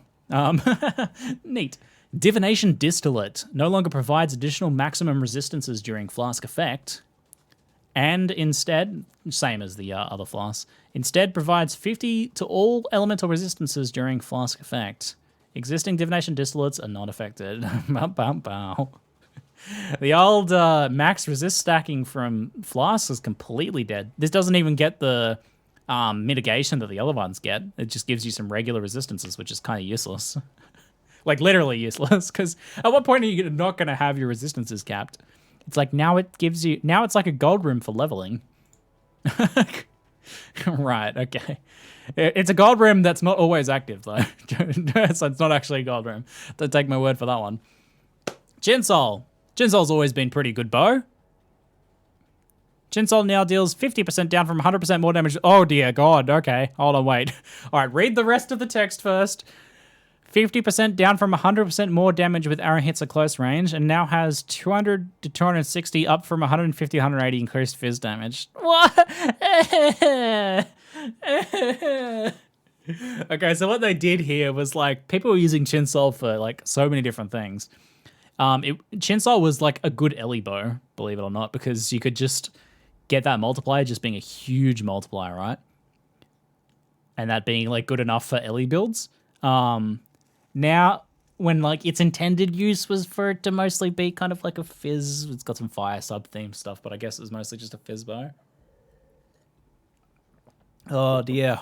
Oh dear. So they made the base bow itself stronger, but neutered the multiplier on it. So your other sources of damage are far weaker now, unfortunately. Ugh. Poor Chinsol, man. Poor Chinsol. It's probably still an alright bow if you're using it for fizz damage. Like a regular normie bow, but that's a bit sad, I think. Wind Ripper. Okay. Crit Strike has been nerfed. What? The base damage has been increased by a little bit. Base damage on bows was never like a huge part of it though. And lightning damage has been increased a little bit as well. I think a crit nerf I think overall that's a nerf for Wind Ripper though. Increasing the base damage, I don't think makes up for nerfing the local crit strike by half. Because the point of Wind Ripper was that it was a high crit bow with like the quantity and rarity stuff. And you would stack so much extra damage from other sources. So the extra damage doesn't really make up for halving the crit chance. Makes, and as a negative side effect in this patch's context, it's now less good for cast on crit as well, sadly. Why are they killing bows, man? Bows didn't need kill. What? Sedema's Touch. What's happening to Sedema's? Increases the quantity of items found from slain enemies by 5 to 10%. Down from 12 to 16. Ooh, quantity nerf. Some people are going to be very unhappy about that. Most people don't care, but Sedema's Touch quantity nerfed by quite a bit. 6% on perfectly rolled, less quantity. Indigon. Oh, are they attacking all sides? All sides of the Poet Pen action. Indigon now grants 20 to 25, down from 50 to 60 increased spell damage for each 200 total mana you have spent recently, up to a maximum of 2,000. Putting a cap. Did it? It didn't have a cap before, did it? Existing versions can be updated to these new. Oh dear. Oh dear. Capped. Get capped on. Oh dear. The Poet's Pen stuff was pretty ridiculous though. Like Poet's Pen, Indigon, Zerfi's Dying Breath, all that stuff was really ridiculous. Really ridiculous. What sort of numbers were we getting up to on that before? Like how much is the cap bringing it down by? Honestly, this part doesn't even matter that much because the point was you would get it so high eventually anyway that it doesn't really matter how, like you'll ramp a bit slower. It's the cap that's the big thing. Yeah, depending on the build, so maybe something like 5,000 plus. So for those builds, for some builds, the cap is a huge hit, and then it's like halving the damage of some of those other builds. Yeah, that's a pretty big one. Whew. I mean, it's still a lot of damage though. Like honestly, the builds will probably still be fine. This is probably just making them not so obscene. But when a change this dramatic occurs, nobody will play it. At least not for a couple leagues. So it's dead in that nobody will play it. Quill Rain, what are you doing to Quill Rain? I'm nervous. Quill Rain now causes you to deal 40% less damage as opposed to weapon damage.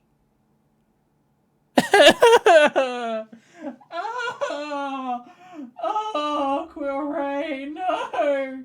You were too beautiful for this world. Oh, I'm actually really sad about this. Oh, why? You were too beautiful for this world, Quill Rain. So young and innocent. I feel like GGG just kicked a small child. Just took a small child and punched him in the gut. Then kicked him while they were down. Why would you pick on a small child like a little puppy dog? You just punted a little puppy dog.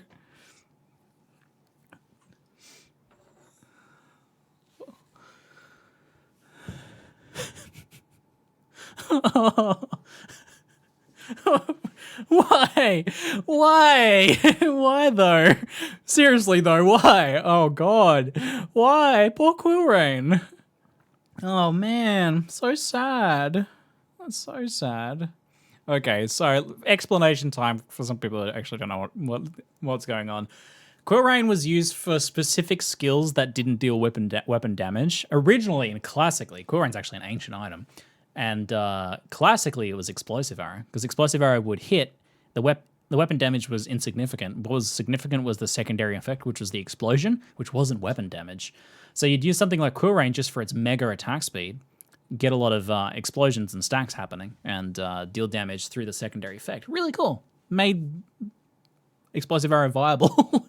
Like, yeah, you can do it with like +3 and now like the +5 bows and that sort of stuff.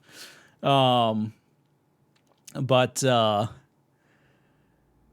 also Toxic Rain, as far as like newer skills concerned, Toxic Rain really good with Quill Rain. Still, like crafting the obscene +4, +5 bows was still better than Quill Rain, but Quill Rain was a very, very good item for Toxic Rain.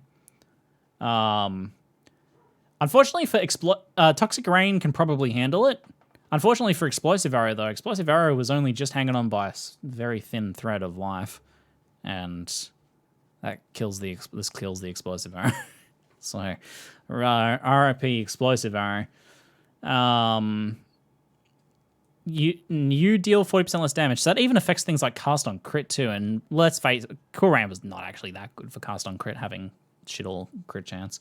So now it even nerfs the spell damage deal. Like, on one hand, like I understand the idea here is like the idea is supposed to be you get a lot of attacks, but they deal less damage, and we were kind of bypassing that. But I don't know. I feel like the skills worked. Like I feel like the skills were balanced around it. Toxic Rain was maybe a bit too strong, but I don't know if nerfing Quill Rain was a reasonable solution for that. I was just about to make a League Starter guide for a build, by the way. I was going to make a video before the start of the league. Guess what it was going to be? It was going to be Toxic Rain. It was going to be Toxic Rain. I was going to do a Toxic Rain league starter build. I was going to be like, guys, you just get a Quill Rain, chuck on Toxic Rain. It's a very solid league starter. Very solid. 40% less damage. Absolutely brutal. That's the most savage item change / nerf that I've ever seen ZiggyD do. Like, it just feels, Quill Rain just feels so innocent, right? It's like they just took a small, like, children's fire truck and smashed it right in front of them and, like, laughed while they did it. Actually, it's actually sad. Actually sad. Normally, I just find, like, any sort of change, whether it's a nerf or something, like, either entertaining or interesting. But I'm actually sad, man. Poor Quill Rain. It was too good for this world. It was too good for this world, man. Oh, all right. Continuing on. Seed and Trek. 100 to 150 down from 100 to 160 energy shield. That's a very minor change. Okay. Slightly less energy shield. 10 years nerf.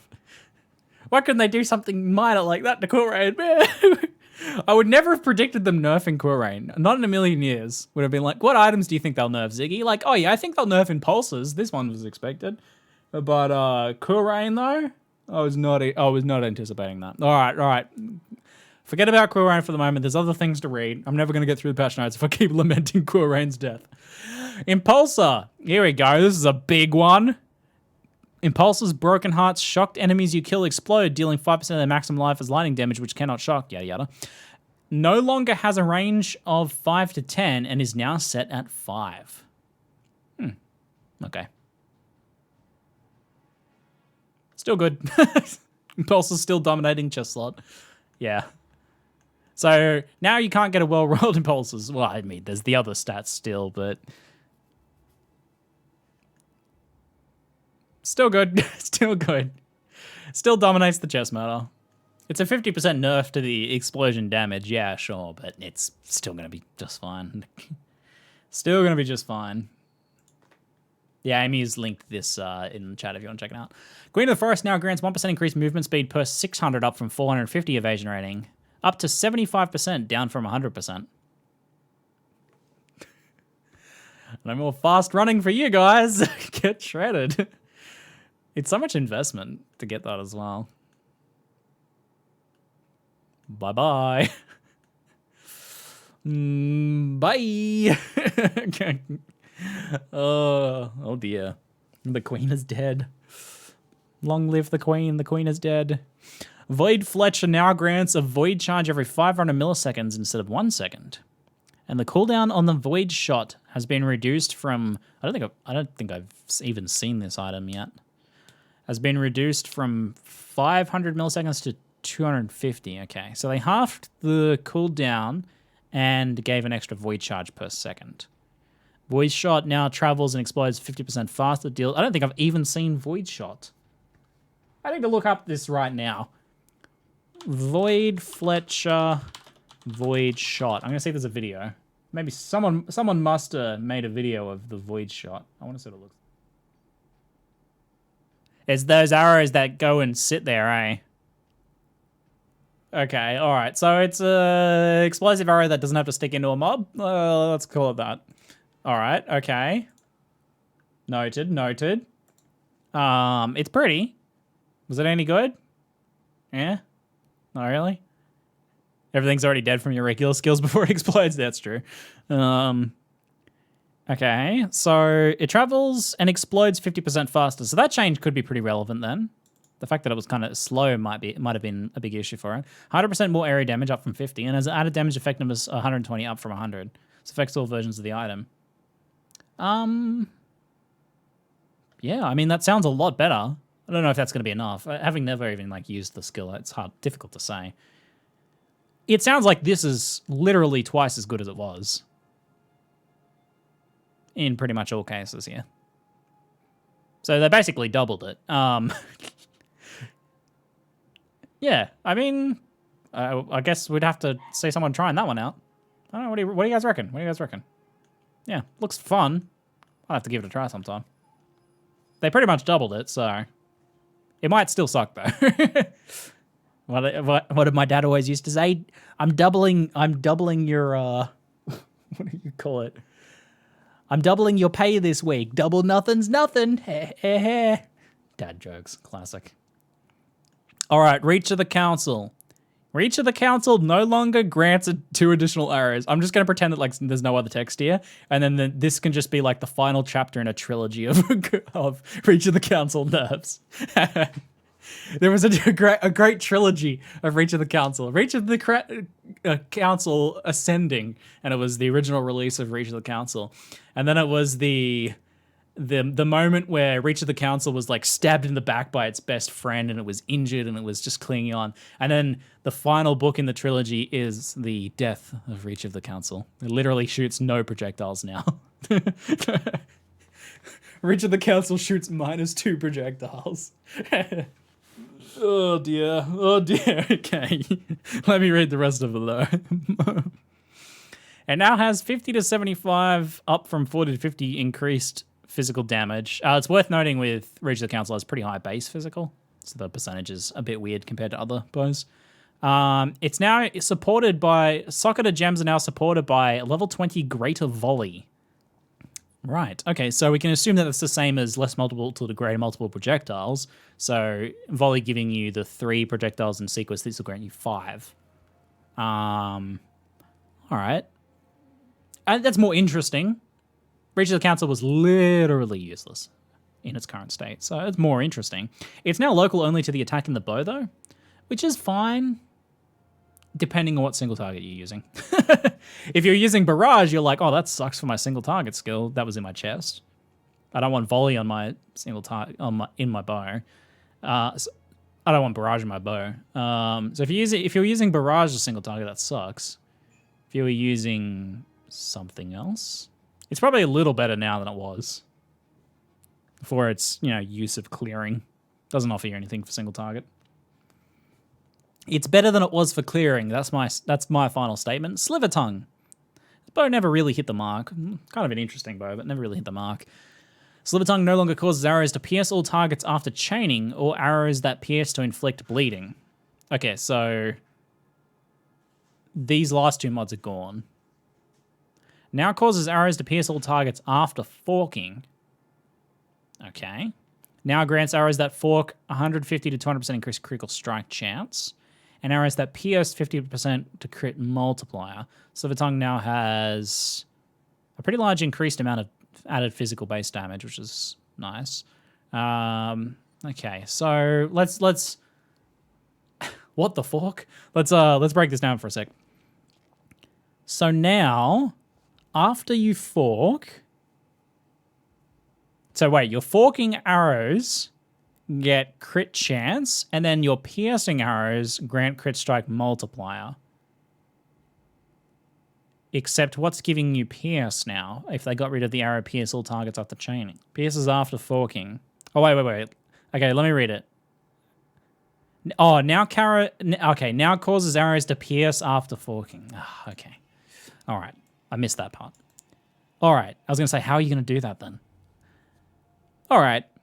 So you get some fork, maybe Rewards quills or something.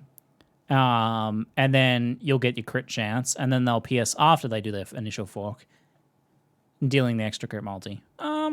Okay. It's a little less awkward than it was to do, I guess. Yeah. All right.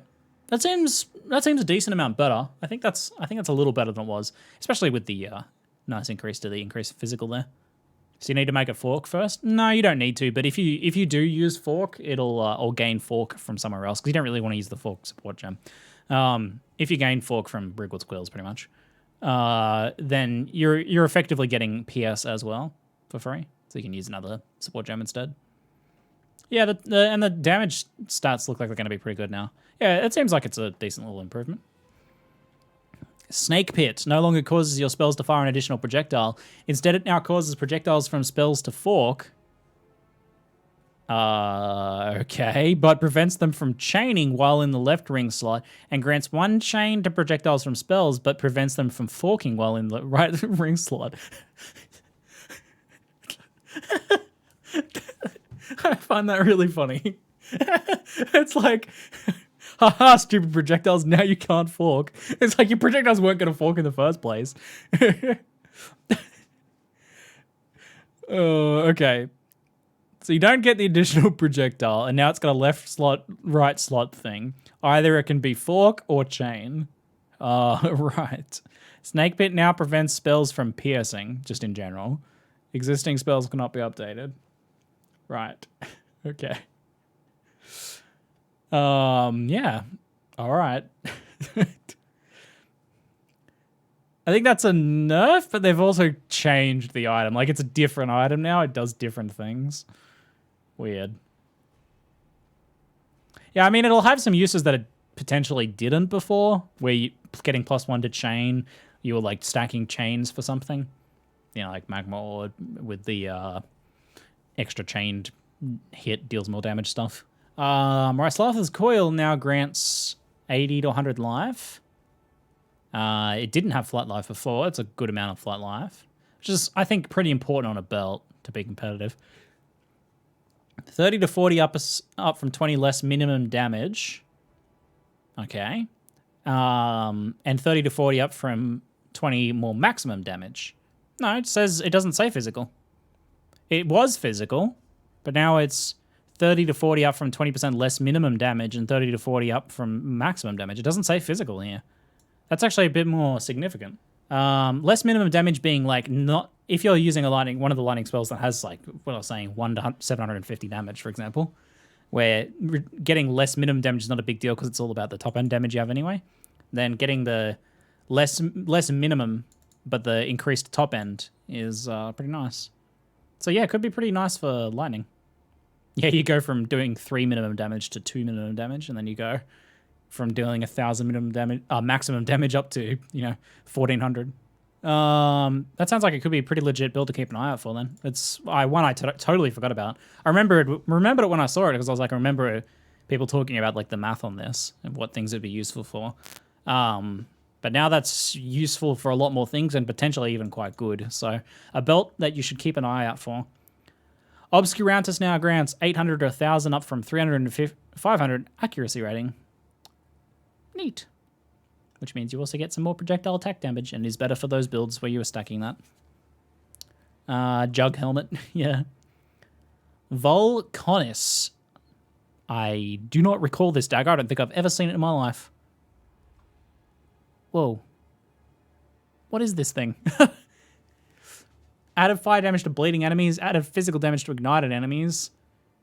Inflict bleeding against ignited enemies. Gain Avatar of Fire for 4 seconds every 8 seconds. It's okay. It's one of those sorts of items. Elder Guardian Dagger. Right, okay. Oh god, this is going to be a lot to digest. Let's try and figure this out. Wall of text here. Volcanis no longer has added fire damage against bleeding enemies or added physical damage against ignited enemies. Okay, they got rid of those mods. It no longer has chance to inflict bleeding against ignited... Okay, they've completely redesigned it. All right. It no longer has chance to inflict bleeding against ignited enemies. Does it still have chance to inflict ignite against bleeding enemies? Or was that not a thing? All right, let me just read what it has. It now has 130 to 160, let's say 160 to 240 added fire damage. And so they gave it added fire and added fizz damage just on the item itself. Okay. So it's not like dependent on the state. It just has both. It has both of those, right? Okay.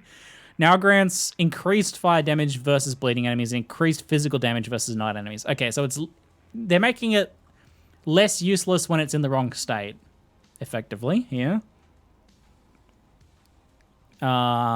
Right. So scaling, it's got the base built into it instead. Now it's 50% crit chance to inflict bleeding, and now grants 160 to 200 up from 80 to 120 increased chance to critical strike while you have Avatar of Fire, and 2,000 up from 1,000 armor while you do not have Avatar of Fire. Okay. Right. All right. Okay. It sounds a lot better than it was, keeping in mind that I don't think I even remember ever seeing this item. It sounds like it's going to be less awkward and potentially a lot better than it was. I can't say for at all, even a little bit, whether it's going to be good or not. Their intention here seems to be to make the Shaper and Elder drops, apparently this is an Elder Dagger, to be all of them to be good considering their endgame boss drops. So it's going to be better.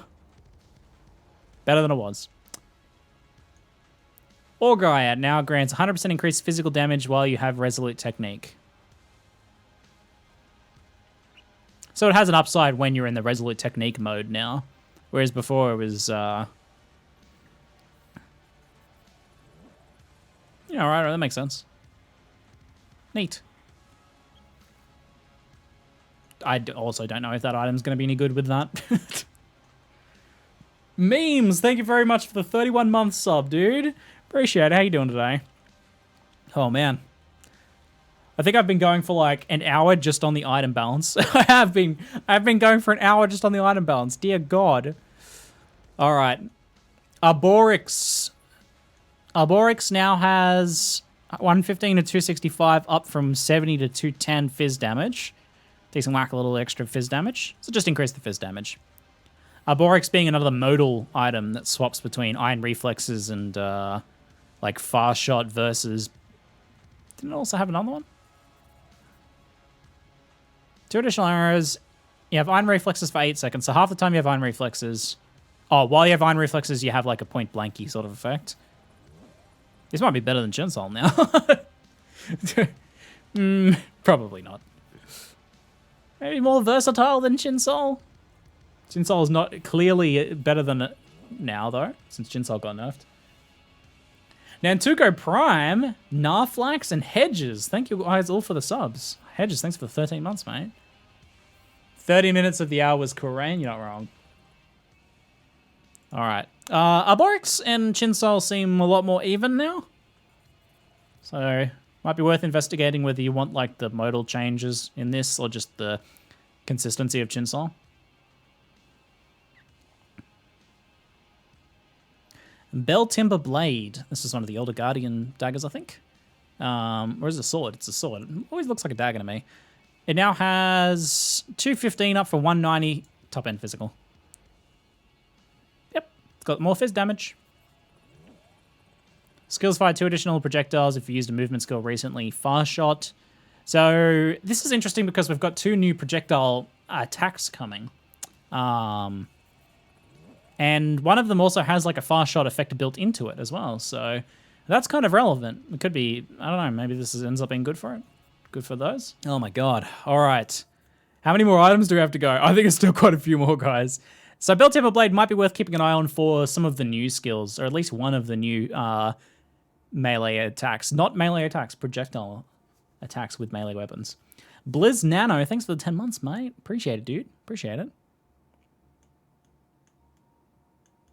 What do we got? Razor of the Seventh Sun now has 110 to 170, up from 75 to 130, added physical damage. Existing versions can be updated. Now grants 25 chance to ignite, 25% physical converted to fire. Okay. I've never really seen this used as an attack weapon. It's always been used for like kind of weird niche builds that take advantage of the recover life when you ignite an enemy stuff, but it might actually be a viable attack weapon now. Leper's Arms. Leper's Arms now have 500 to 600 up from just another energy shield armor increase. They've seemed to have like buffed a lot of the shields, especially with that, but also some chest armors and stuff. It doesn't interact with that stuff in any way, does it? No. Just making the shields a little sturdier. Yeah, it doesn't seem like a very good shield, though. Shared Suffering. Shaped Suffering? Do I mean Shaped Suffering, guys? I'm pretty sure I didn't, but... No. The Shaped... Could I please run the Shaped Suffering map? Gives ailments to enemies when you hit them, when you have those ailments. Okay, that sounds more like it. Right. Yeah. Another kind of... You probably have to be putting in ailments on yourself for that to do anything. All right. We'll pass on that one. Dust Storm now grants... 120 to 150 up from 120 spell damage. If you've dealt a critical strike recently, 10% chance to block, plus 10% chance to block. So that'll be an explicit mod. A little better. It's nice that it gets a chunk of extra block. Growwood Shank also got its physical damage buffed. Someone's done the calculations here. Old DPS was up to 304 PDPS. The new is 328 PDPS. Also another one to keep an eye on for the extra projectile-y sort of stuff, but probably more the other one for the new skills. Martyr of Innocence, increased fire damage is no longer conditional. What was it conditional on before? 100% increased fire damage if you've been hit recently. So now it just always has 100% increased fire damage. And the added fire damage to spells has been increased by a pretty large amount, actually. 100 top end, 100 bottom end. That's a pretty big amount of added flight fire. They're doing what they can to push two-handers to be a little more competitive, in this case staves, which will also need a bit more work again. What do we got? Tidebreaker. Fizz damage increased a little bit. That's only a little bit of a fizz damage increase for a two-hander. 435 to 460 max possible top end, so just a little smidge. Garakan's Flight now has a bunch of extra evasion, yada yada. It now grants 2 up from 1 life per 10 dexterity. Okay, so now it can actually get a pretty decent amount of life then. They literally doubled the life though, worth considering. Well, it'll be worth using on a... I would normally just say Siege Ballista build, but there is other dexterity stacking builds you can make now. Gruthkul's Pelt. What do we got here?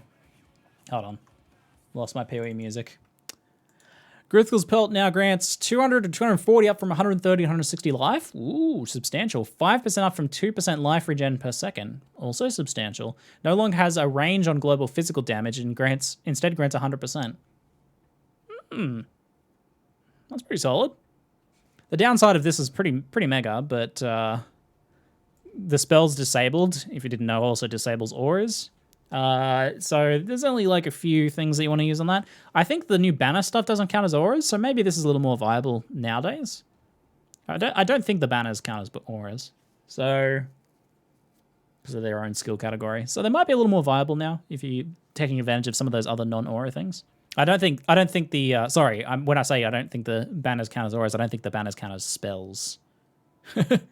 So you can use war cries and banners and stuff like that, but not heralds and not auras. So it's a pretty big downside still, but there's some at least solid payoffs now if you are playing a build that can manage that. Banners are auras, but they're not spells. Oh, interesting. Okay, auras, but not spells. Shade of Solaris. Shade of Solaris now grants 200 up from 120 increased spell damage if you've dealt a critical strike in the past 8 seconds. What else did this have? Like, added chaos. Crit strike, still no extra damage. 200 spell damage. Yeah, it doesn't... I mean... That's more spell damage than you can get on a rare, at least.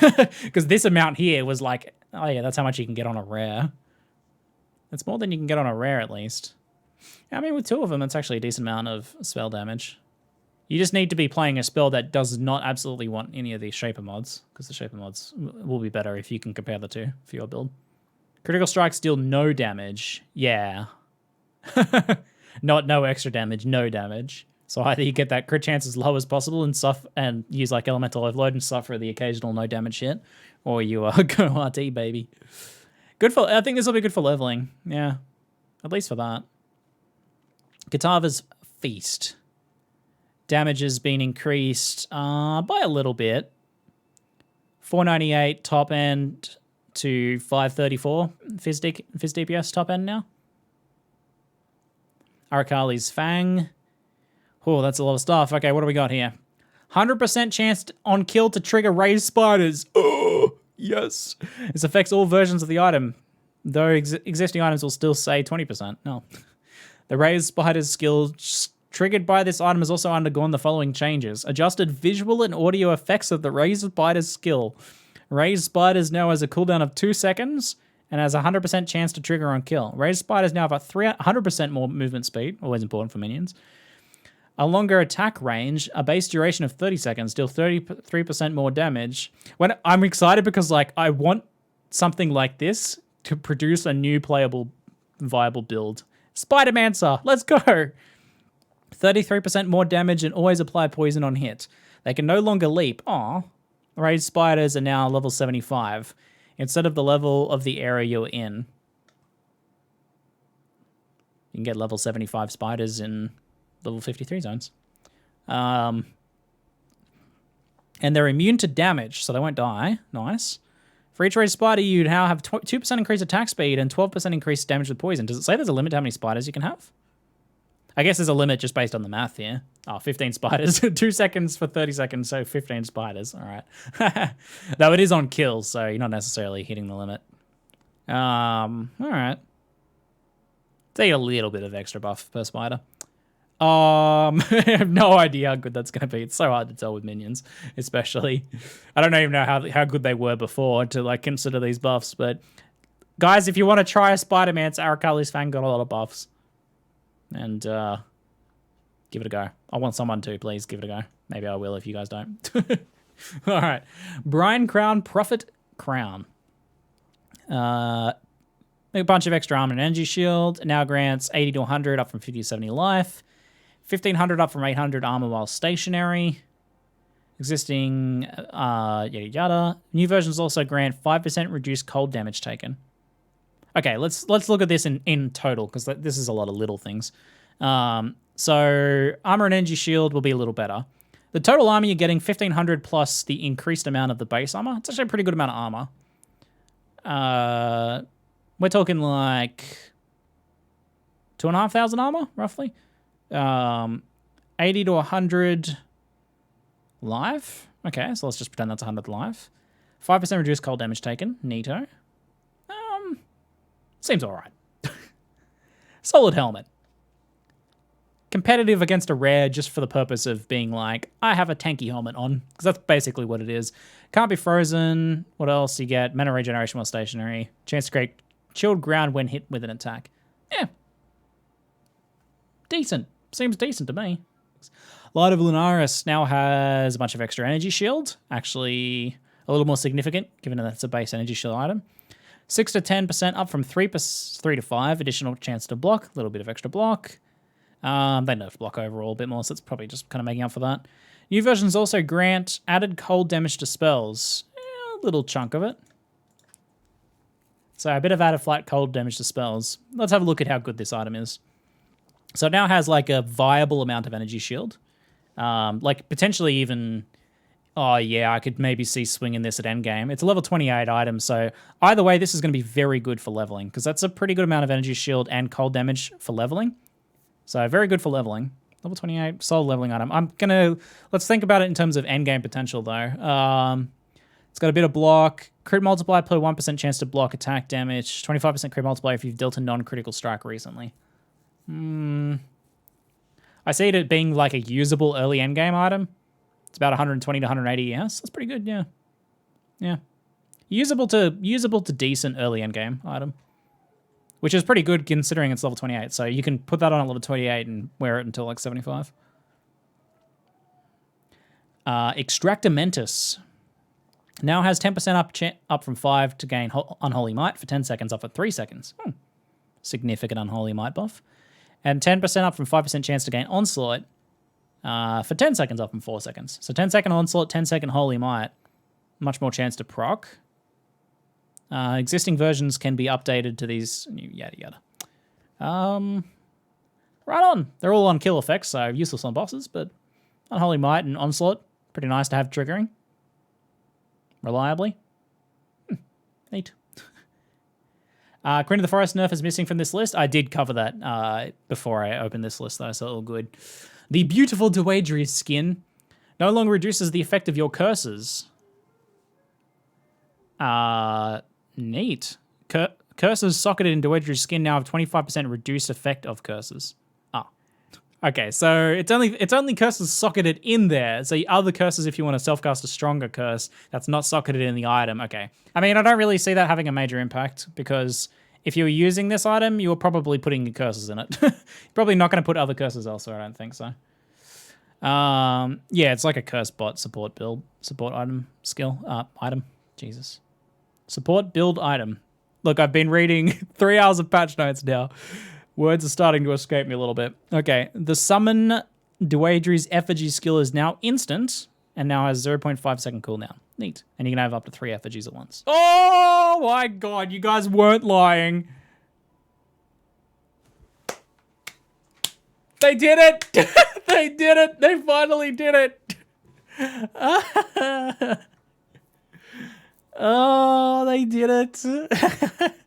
All right, it's time to tell a story. So Malachi's Artifice is my unique.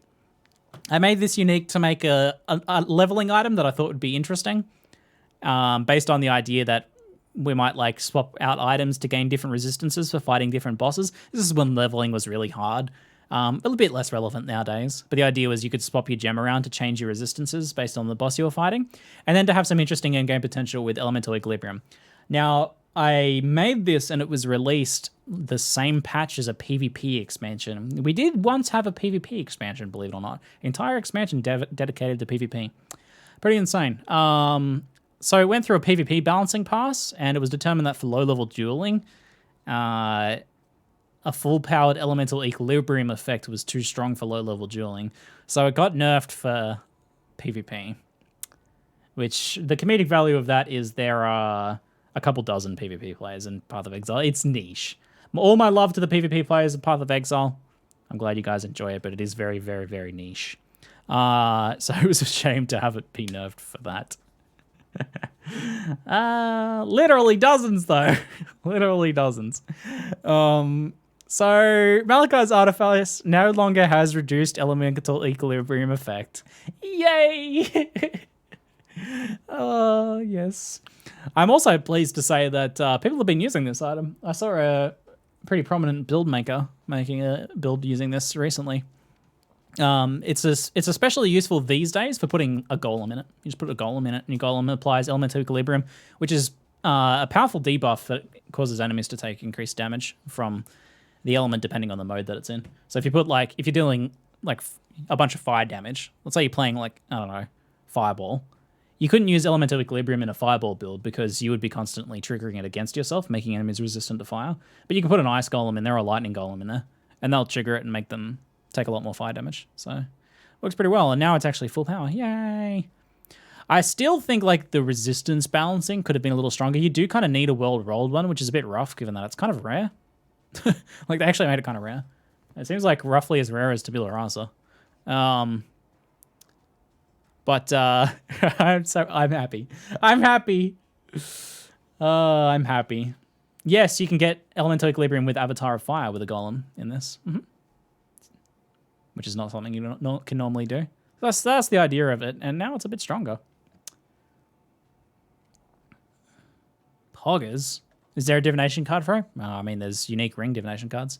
My item finally got unnerfed. I'm not even going to say buff. It got unnerfed. Duresso's Defiance now grants Onslaught up for 5 seconds, up from 2 seconds per endurance charge. And up to 90 life from up to 60 life. Existing versions can be updated, yada yada. New version also grants increased Onslaught effect. Oh, wow. That's nice. I like that. I kind of like Duresso's Defiance. I definitely had forgotten about it. That's kind of neat. It's actually got a decent little go fast effect to it now, the Onslaught effect. Potentially double Onslaught effect if you don't have other sources also. Seems pretty good to me. Yeah. Yeah, 20% move speed. 300% on a raider. Yeah. No, this actually seems pretty good. This'll see use, I think. Keep an eye on this one, guys. Consider using. It's got decent life now for a chest. It's got let's go through the whole thing then for you guys. So it's got a little bit of dodge, which is just a neat bonus. A little bit of leech, which is mostly incidental, not really going to make much of a difference. You've got this endurance charge constant generation thing, and then when you get hit, you lose all your endurance charges. Which is fine because in this case it's to trigger the onslaught, which is now a 5-second double onslaught effect onslaught, which is pretty substantial.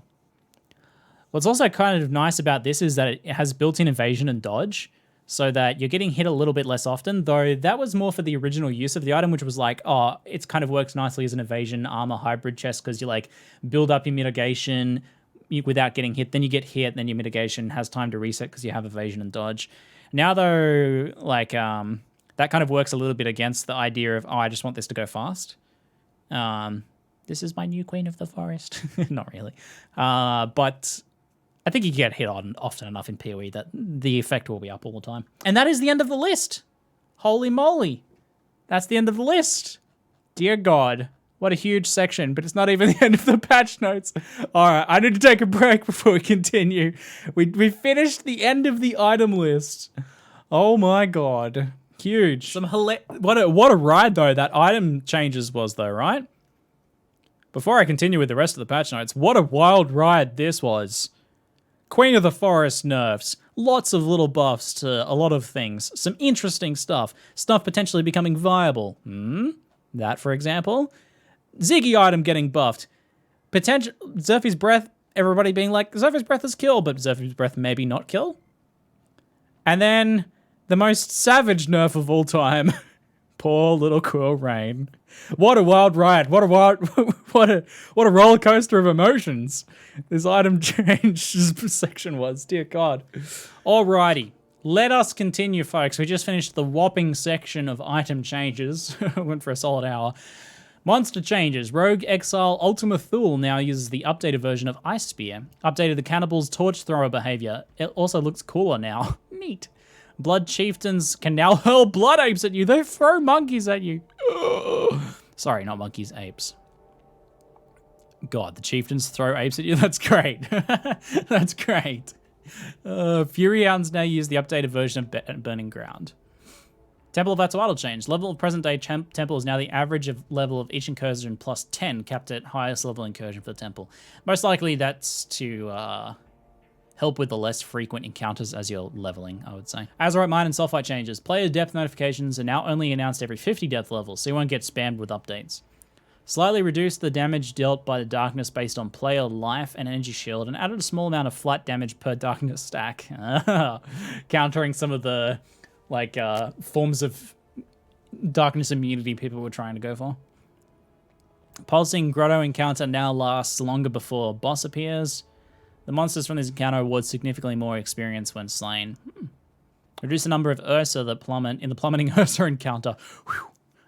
Special encounters now drop more rare items and a wider variety of items as well. Nice. Sounds like they're making it a bit more rewarding overall. Fossils and resonators are now found more frequently behind fractured walls and less frequently in more accessible areas. So if you want fossils, bring dynamite. Okay. I'm kind of down with that angle for balancing it out.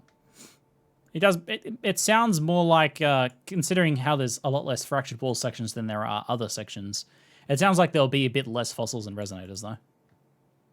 Which I think is probably fair, let's be honest. The amount that we could get from delves is pretty insane for crafting. Voltaxic sulfide acquisition values have been adjusted to account for the new rate at which you encounter voltaxic sulfide veins. Bestiary. Your bestiary book is now account-wide. If you catch a beast in one league, it'll be recorded in your bestiary in all other leagues in perpetuity. The itemized beasts themselves are still league-specific. There is now a global capture limit of 1,000 beasts rather than a per-genus limit. Previous total maximum was approximately 680. The most players were likely to hit genus-specific limits. Beast crafting recipes have been completely reworked and simplified. You now just need kind of like 4 of any and then the specific unique, I think it is. Non-spirit beast unique beasts can't appear in the menagerie or bestiary. Non-spirit beast unique beasts. Oh, so like the bosses and stuff. That makes sense. Since you're not kind of like just going and traveling around yourself to do this now, it's specifically like a master mission when you do it. That makes sense. So it means like you're not going and capturing like the unique bear in Act 2, for example. So there won't be any uniques outside of the Spirit Beast uniques that are bestiary specific. Yeah, like you can't go capture Uzbek Bloom because you don't have nets and there's no mission associated with doing so. Prophecy changes. Adjusted the weightings of many prophecies. You can now complete the steps of many prophecy chains in various maps. Prophecies which can trigger in maps no longer lock their triggers to specific maps outside of their possible pool. In other words, yes, continue. If you attempt to open a map where a prophecy might trigger and it doesn't, it may trigger the next time you open it. So you don't need to seal and reseal. Previously, if it did not trigger the map, it never would. That's great. Yeah, before what you had to do is you had to seal your prophecy and then use it again. So use a bunch of silver coins just to try and get it to trigger on that same map. That's nice. Prophecies that previously forced the appearance of one of the old masters now force the appearance of one of the new ones instead. Man, that'd be pretty funny oversight if they forgot about that. They're like, oh, we forgot about the prophecies, and people are still getting the old masters in maps. The Atlas of Worlds has been shuffled. Most of the maps have changed tier and location with the Atlas. There's 5 new ones that are replacing some of the old ones as well. Many map bosses have been shifted around. Some have been retired and replaced. So expecting a whole new kind of feeling Atlas, effectively.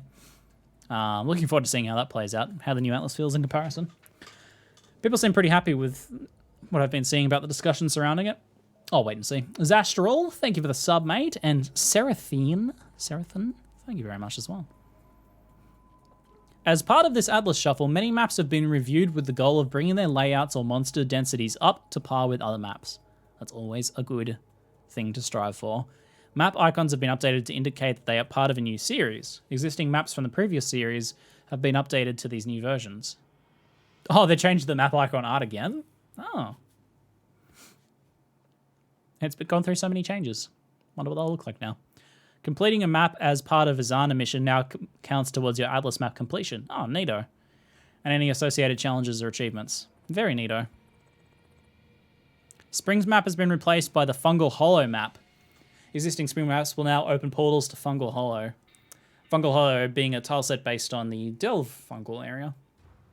Monkers. Lots of chaos damage potentially. Acid Lakes map have been replaced with the Acid Caverns map.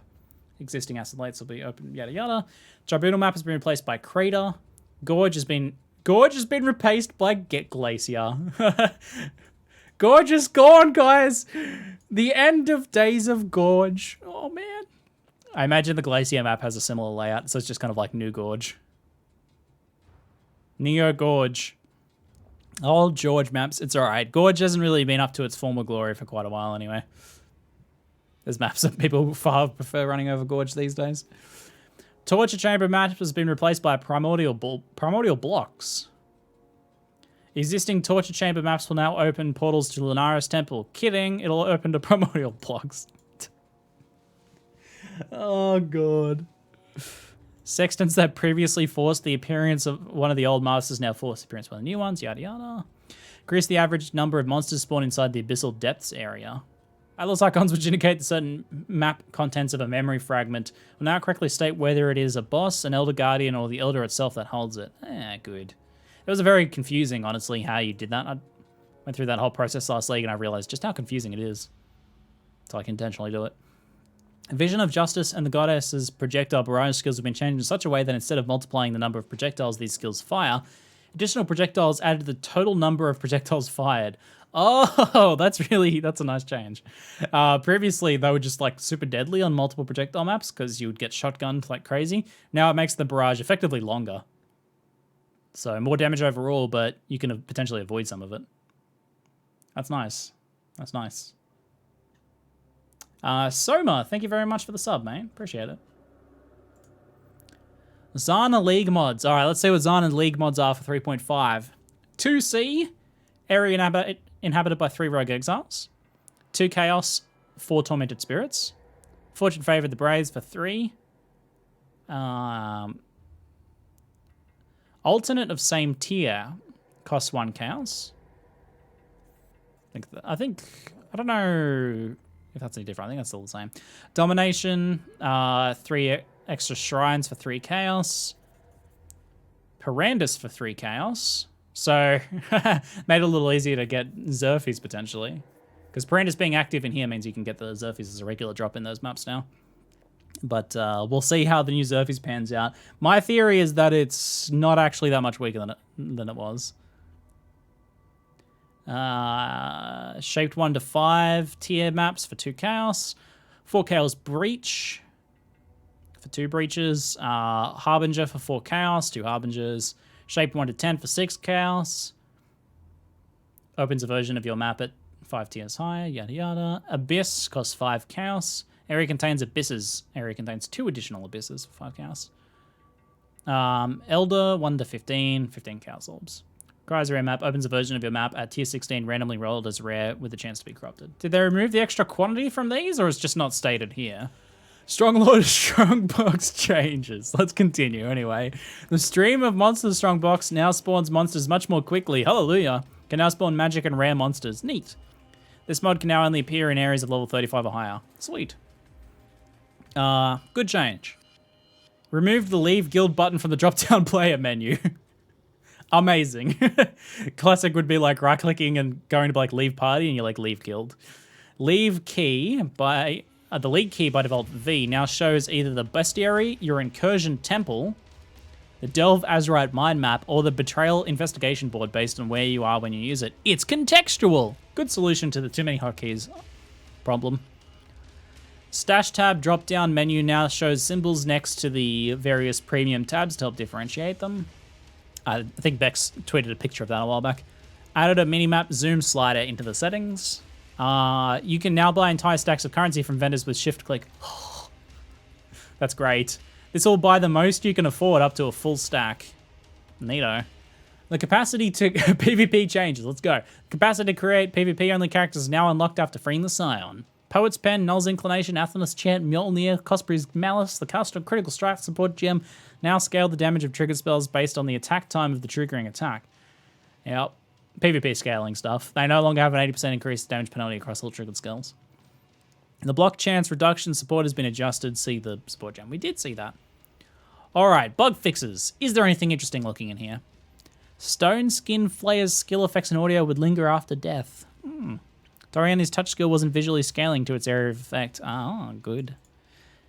Fixed a bug with very old characters that could make it unclear how to continue after slaying Dominus. I like to think that there was at least one player still playing their one character in standard, just farming like Dominus runs, not realizing that the game continued after that point. Oh dear. And I'm still doing Dominus runs in 2018.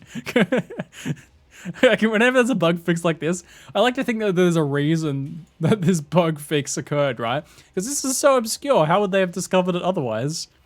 There was one person who was like, went back to play their old character and like, I guess I'll do some more Dominus runs. I thought they added more content, but I thought I heard something about that, but never mind.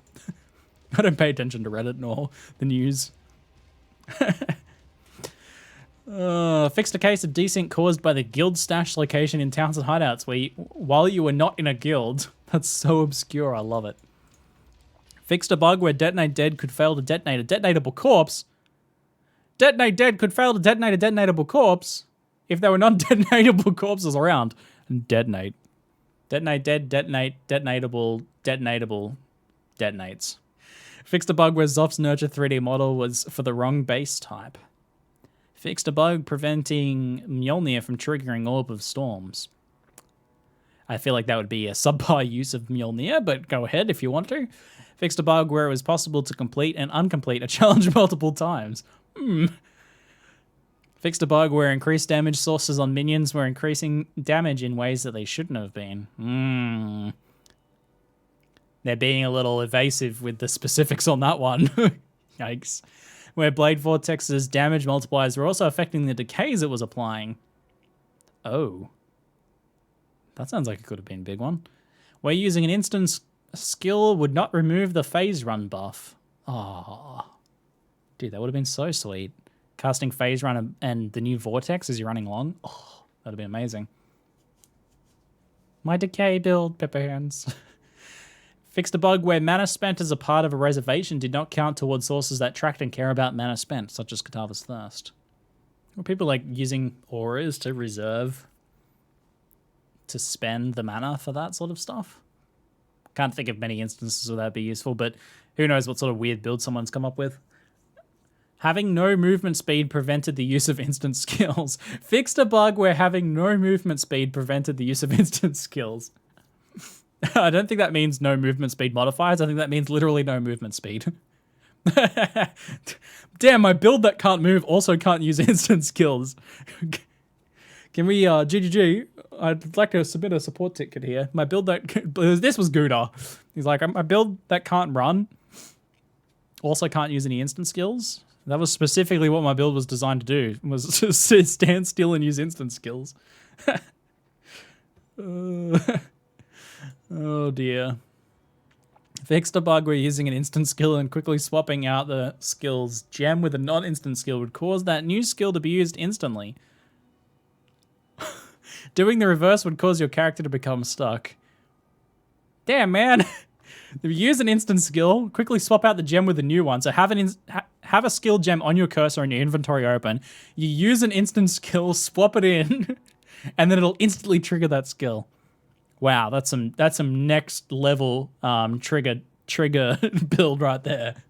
Cast on instant skill use and gem swap. All I have to do is manually open my inventory, swap gems back and forth while triggering instant skills. Amazing. Fixed a bug again where golem duration was being passed down from primordial jewels to the golems themselves when it should not have been. Fixed a crash caused by attempting to use detonate mines after it had been given a mana cost and you did not have the mana required to use it.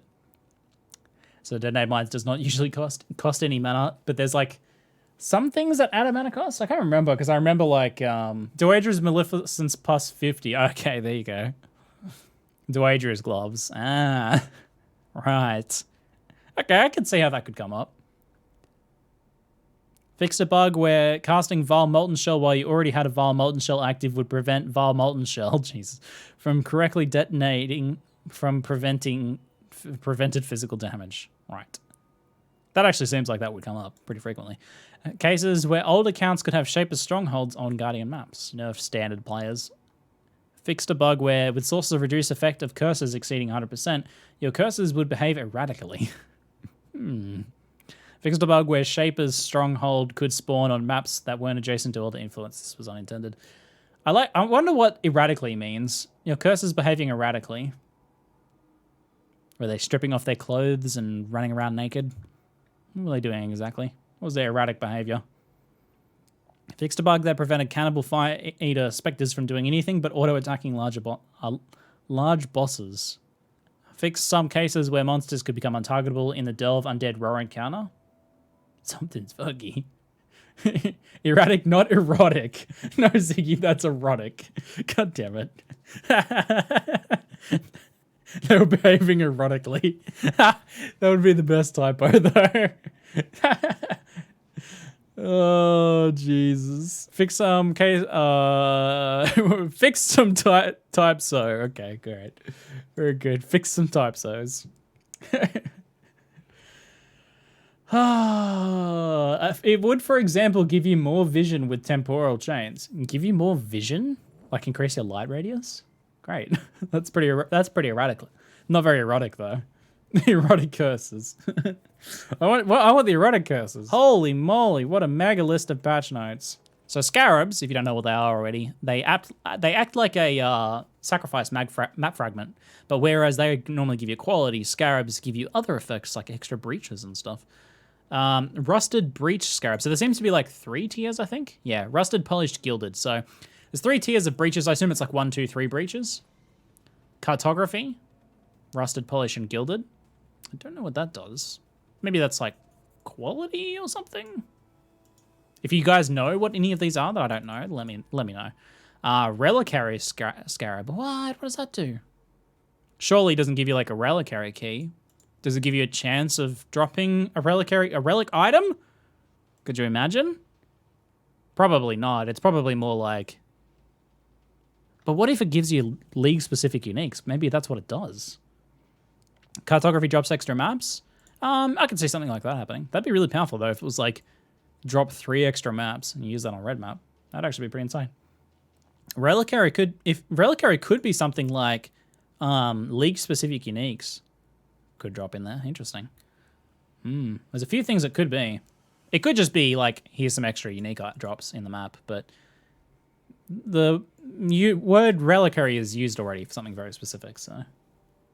Reliquary increased wisdom scrolls? I don't think so.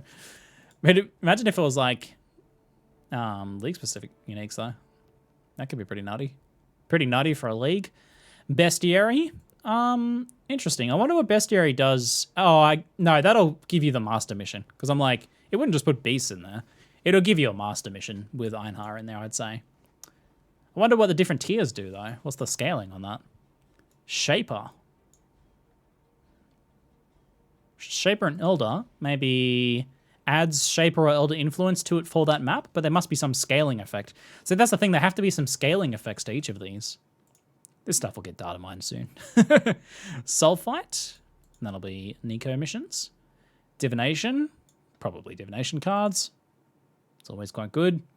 Torment, Ghosts, Ambush, Boxes, Harbingers, neat, and Parandus. Probably Kadiro chance for Kadiro encounter plus a bunch of boxes. Very nice. Looking forward to seeing what all the Veiled mods are.